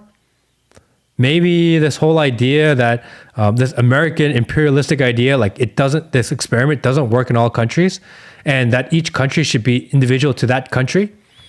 You gotta travel. Go to Mexico. Like, oh, Mexico's so dangerous. Like, dude, I've been to parts of Mexico. It's like really nice. And the people in Mexico that live in nice areas of Mexico, they're like super based. And they live really comfortably. And they don't actually have a lot of crime. They don't live in these shithole. They don't have these problems that we have in the United States. Like, no, like, it's Mexico. No, the people that live well in Mexico don't want to leave Mexico. They actually like Mexico. The weather's really good. The food's amazing. Go to Mexico. Until you go, like you can't judge Mexico because then you go, and I'm not talking about going Cancun, Tijuana. Go like into Mexico, like go to Mexico City, leave Mexican City, and be like, huh, dude, Mexico's pretty nice actually, because it is. Colombia is so dangerous. Medellin is so bad. Like, and then you go and you're like, oh, huh, it's kind of nice. Colombia is kind of cool because it is. You gotta go. You gotta go check it out. Pretty sure it sucks. No, then like you're ignorant because it's really nice. Don't go to Mexico. Like go, definitely go. Go to Mexico City. Mexico City is really nice. It's like the largest city in the world. You think the largest city in the world is like falling apart? How are they the largest city in the world? It's like so ignorant to say like, oh, you know, I heard on the news that Mexico is shitty, so like Mexico must be shitty. No, like it's parts, the nice parts are really nice. Do you know what's really shitty? Like downtown LA. Oh no, it's like violent there. Well, so is LA and so is Chicago. Would you say like, oh, America sucks because down like Chicago and LA are dangerous? No, you'd be like, no, like where I live in Georgia, it's like really safe and fine, actually. Then why do you put that lens and perspective into another country when you don't do that to your own country?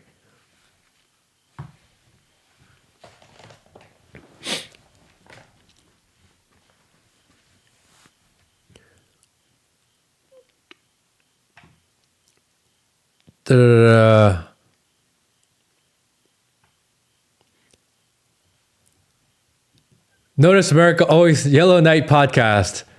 Doug Kim. Notice America always talks shit about Mao or the Kims, but never talks shit about Ho Chi Minh.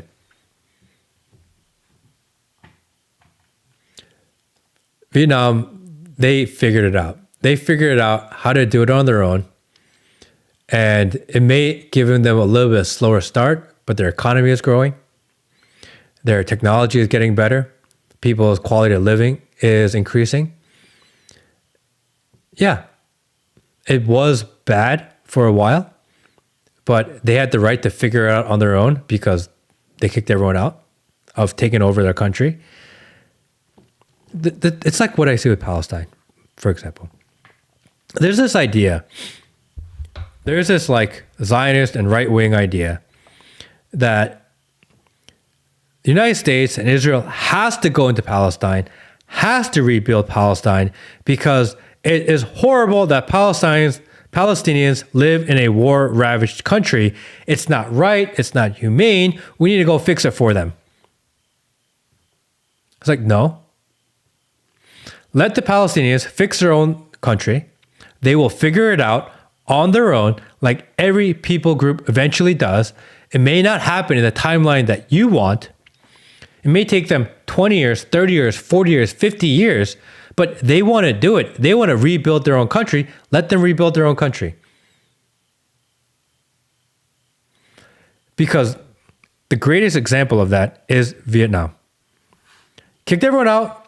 Shit fell apart. The whole country was war ravaged. And slowly over time, they figured it out. And they're actually doing all right. People will figure it out if you give them the ability to do it. This idea that America has to go in and be the world's police, this idea America has to go in and take over and tell other countries how to live their lives, it's asinine. America and the American government should focus on America. Selfish, I live here. I want America to be the best place in the world. They should spend their time, money, effort making sure that America is the best and let other countries figure their own shit out. Why? Because they want to. They do not want America coming in and saying, no, look, our way of life is better. Why don't you do it our way? Like, no, like, it may take us longer. It may be more difficult. We may be poor for a very fucking long time. But it's our country. We want to figure it out. And I'm okay with that. I think that's the way it should be. Let Palestine take 50 years to figure their shit out. That's what they want to do. Why do Americans have to go and be like, no, do you know what? Our way of life is better. Do it our way. It is wrong think. It is dangerous. And it is why so much of the world is mad and upset with the United States all the damn time. Because the United States loves to go into other countries and forces its will, its way of life, its culture, its economy on a system and a people group that does not want it. American government should focus on America and let the rest of the world figure their own shit out. It's not being inhumane. It's letting them do what they want to do.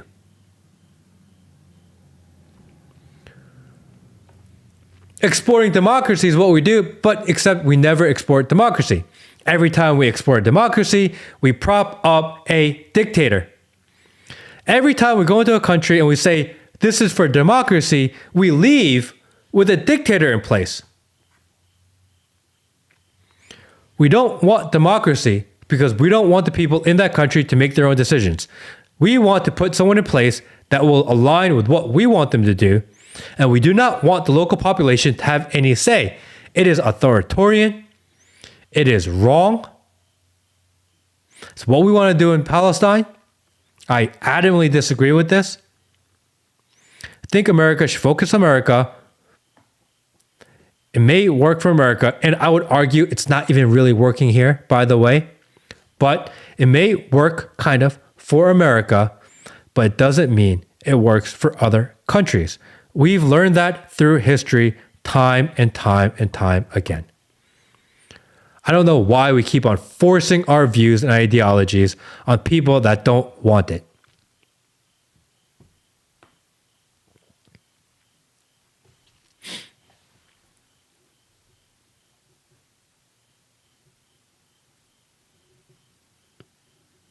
Tony Blair in Gaza is fucking scary. Yeah.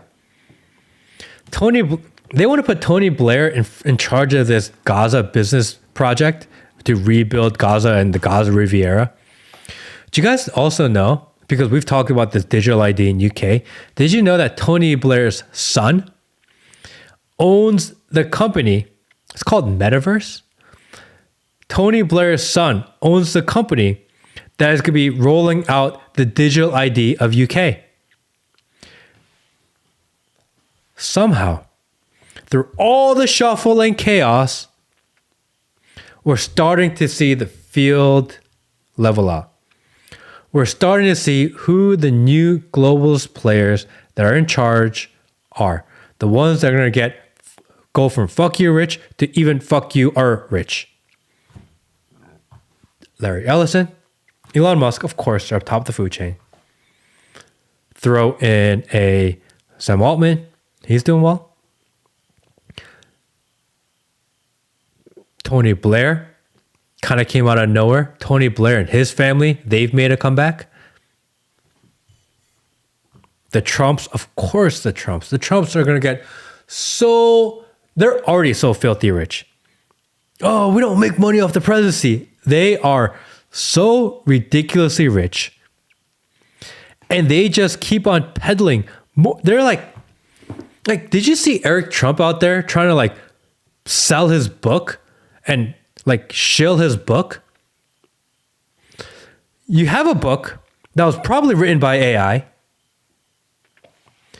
and you are going to the base and you are squeezing the very last drop out of them. Just, it's not enough. So you wrap it up again and you give it an extra squeeze, and you wrap it up again, you give it an extra squeeze, because you want to get every last drop out of the people that support you. It's so disgusting. Every last drop. Every last drop.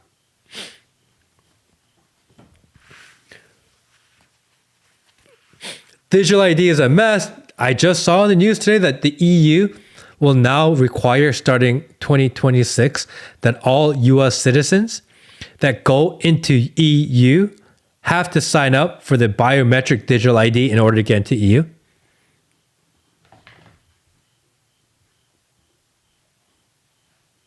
Guess we're not going to Europe. Guess we're not going to Europe anytime soon. Your phone is already a digital ID. What the fuck are you talking about? It's true. It's true. Iris scan. I don't know what their biometrics are going to be. I'm assuming it's going to be some sort of facial recognition. That seems to be the popular one these days.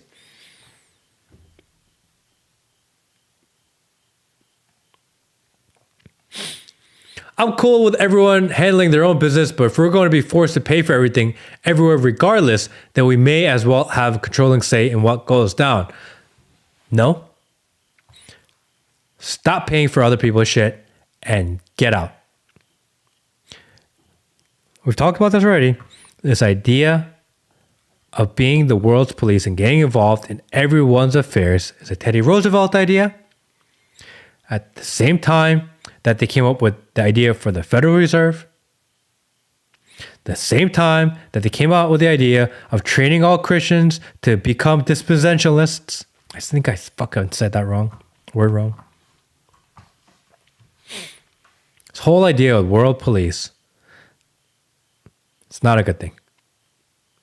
It has never worked in our favor here in this country. It's never worked out. It works out for the nation builders. It works out for the military industrial complex.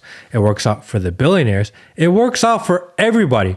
Nation building and getting involved in other countries' politics works out for everybody except you and me. Everyone at the top of the food chain benefits greatly, drastically, infinitely. They benefit from nation building. You never see a dime. You gain zero benefit from nation building. You only lose your tax money to other countries. Let the rest of the world figure their own shit out. That's the way it's always supposed to have been. That's the way it should be. And this idea of nation building is the idea of spreading oneness, is the idea of putting everything under the same system. If you talk about New World Order, that's what that is. Like, oh, at least it's the US on top of the One World Order. It doesn't end well.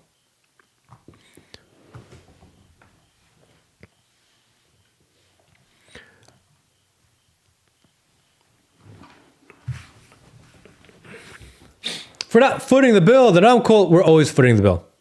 Always. Always footing the bill.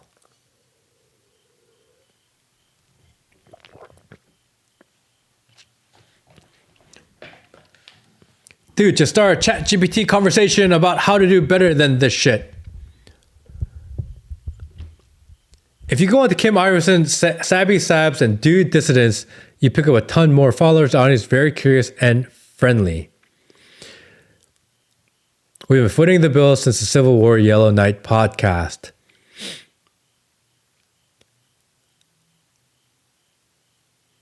You keep repeating this top of the food chain.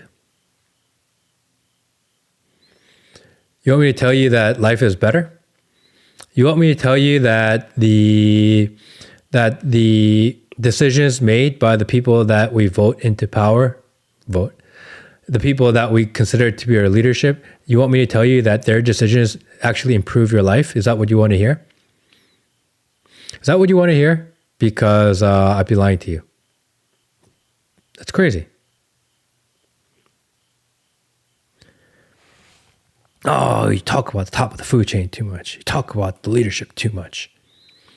That's the divide. It's crazy.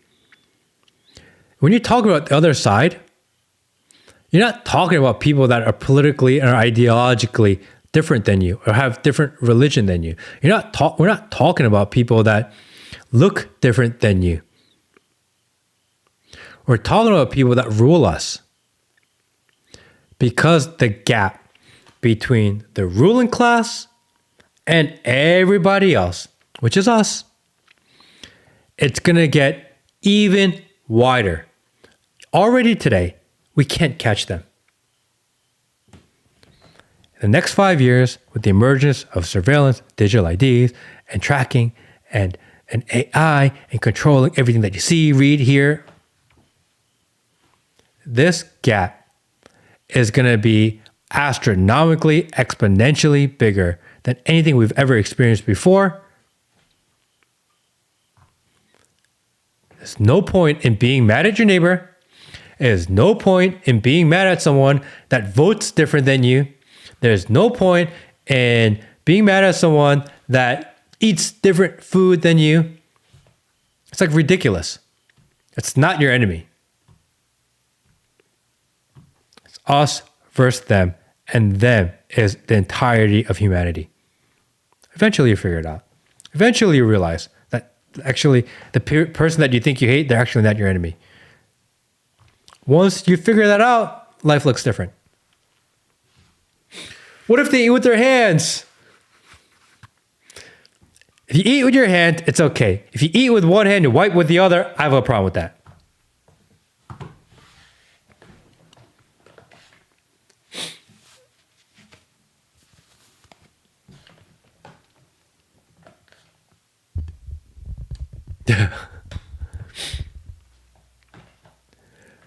Thank you for considering my idea out loud, dude. You're the man. Appreciate you.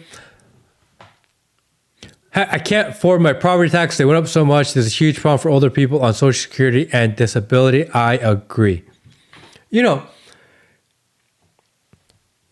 politicians and leaders, they gauge the success of the economy by the stock market, which is crazy.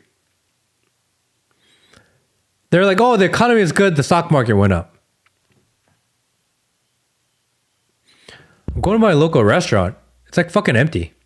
I'm going to Burger King to get a Whopper meal, and that's just $13. Economy's not good. Taxes are getting higher. At minimum,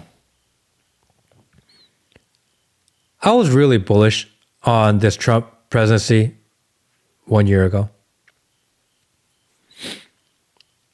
Fell off it really quickly.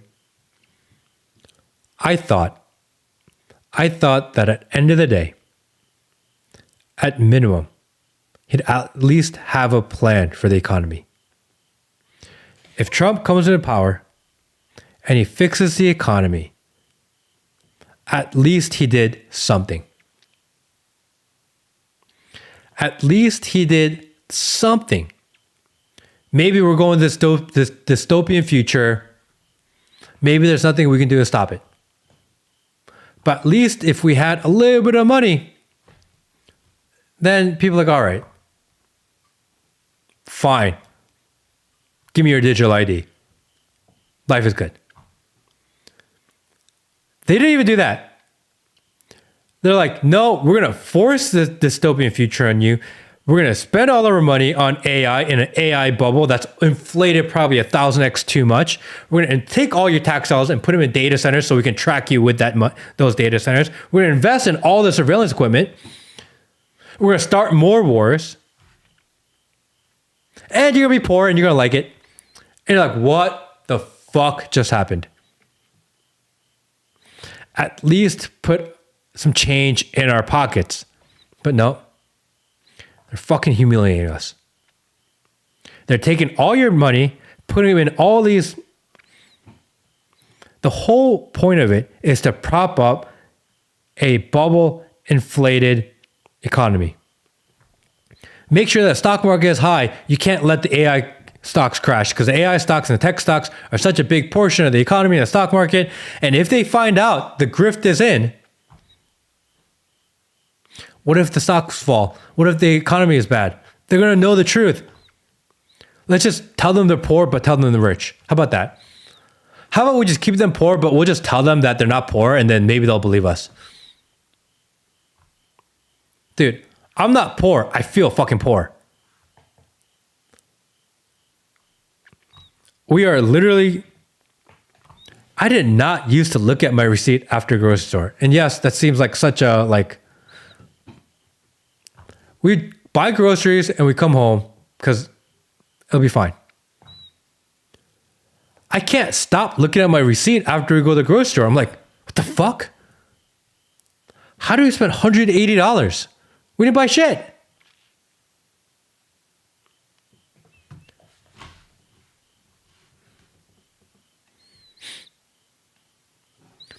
Trump is not our president. Netanyahu is. We will find out if that is true or not very soon. I think Trump made a very big mistake by publicly going against Israel without saying that he is, but he did. By publicly going against something that we know for sure.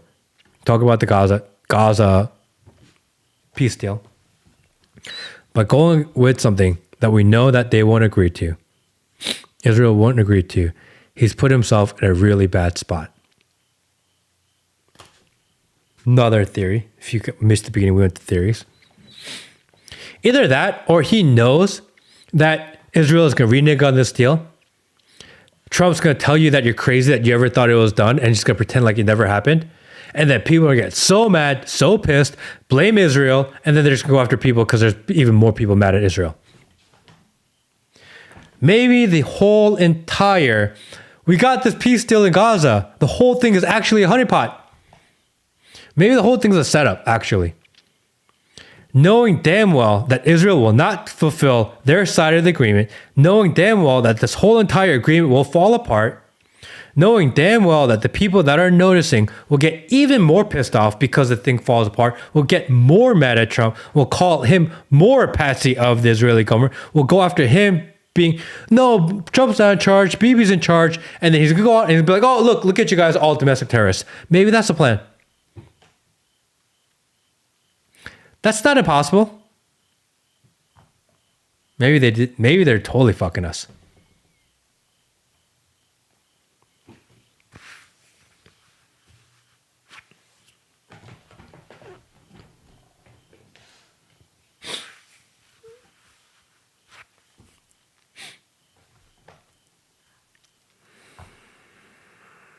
I think that's what just happened. Fuck!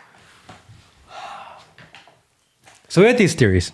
Some people are catching it late. I'm going to go over them real quickly just so that you have an idea of where we are. Okay? Today we were talking about the Hamas deal that Trump announced, etc., blah, blah, blah, right? The Hamas deal. And my theories. I had 3 theories, actually 4. I'll go through them really quickly because we have a lot of new people here. I had 4 theories. Theory number 1. Trump is playing 4D chess. He outplayed Bibi. He's getting ahead of the narrative. He's putting pressure on Israel because really Trump has your better interest in mind. He is figuring out a way to get away from the Israeli control and government. And therefore, Trump is playing 4D chess and there's a plan. Option number 1, throw it on the wall as a possibility. I don't think it's a likely one, but option number 1. Option number 2, Hamas is playing 4D chess. He saw the ultimatum, took it as an opportunity to put political pressure on Trump and Israel by giving this vague answer of saying like, yes, we agree, but not really. Yes, but then Trump puts it as a win because he really needs a win. And somehow Hamas has been able to manipulate the situation and get what they want. Possible opportunity.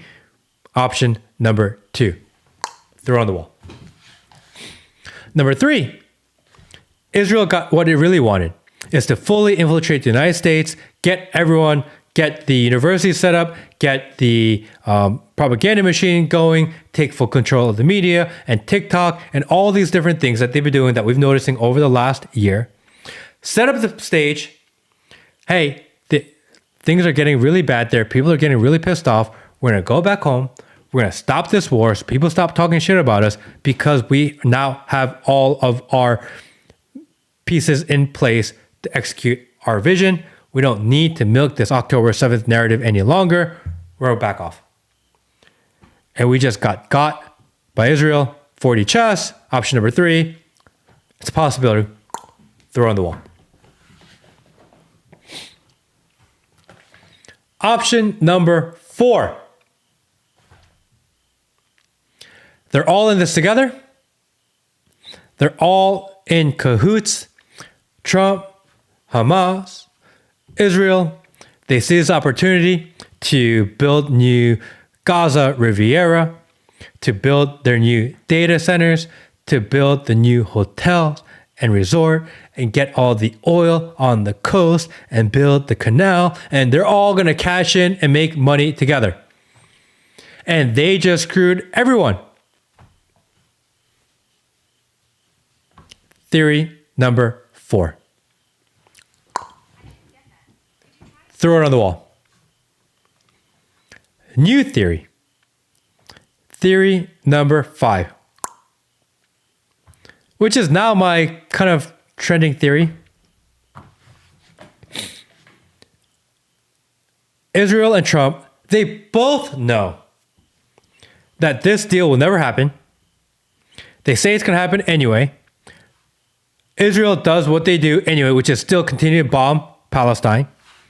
People get more mad at Trump. People get more mad at Israel. People come out more vocally.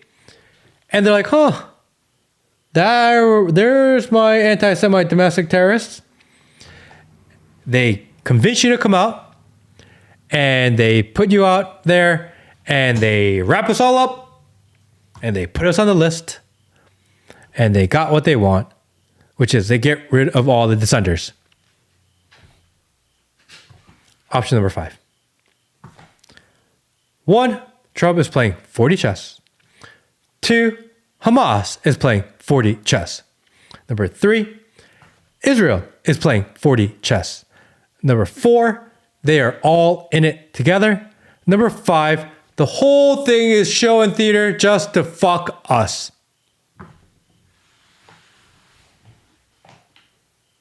One, two, three, 4, 5.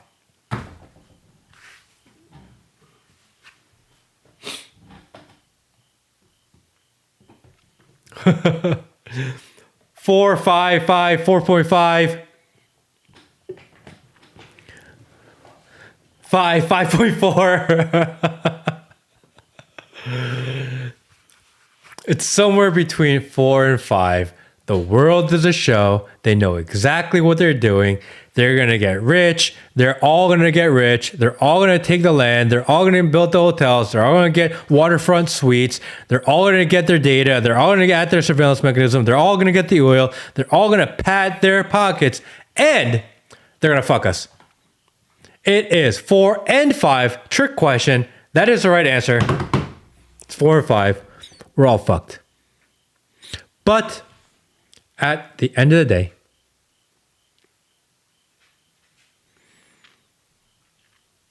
at least we have each other. I don't know.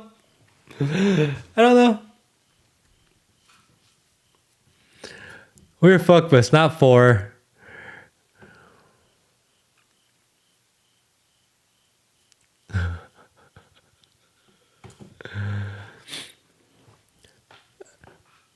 The Hamas leadership and the people of Palestine are not the same.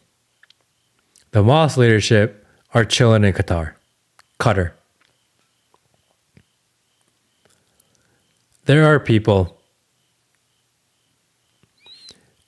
to think that they would sell out, that there are leadership with Hamas that would sell out their population for their own gain. It's fucking possible. It's very possible that the president of the United States would sell out his citizens for more money, for more power, more wealth, more control at our expense. It's fucking possible. It's very possible that Bibi Netanyahu will sell out everyone in order to achieve his goal of greater Israel at all cost. And if it means he needs to play a game and play weak just for a moment, it's fucking possible.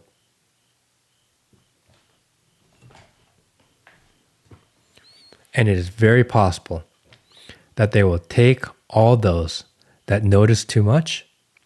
They will take all those that know too much. They will take all those that refuse to comply and fall into their machine and put them on a list and put them outside the system,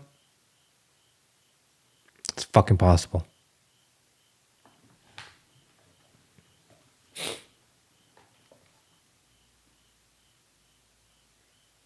Send all to El Salvador.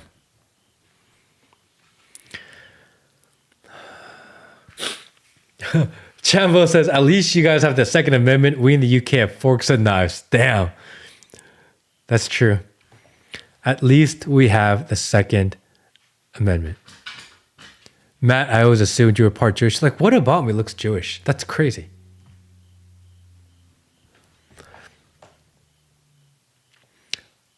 $12:30 a.m. I'm going to bed. Thank you guys. Love you guys. Have a good night, everybody. I'm going to bed.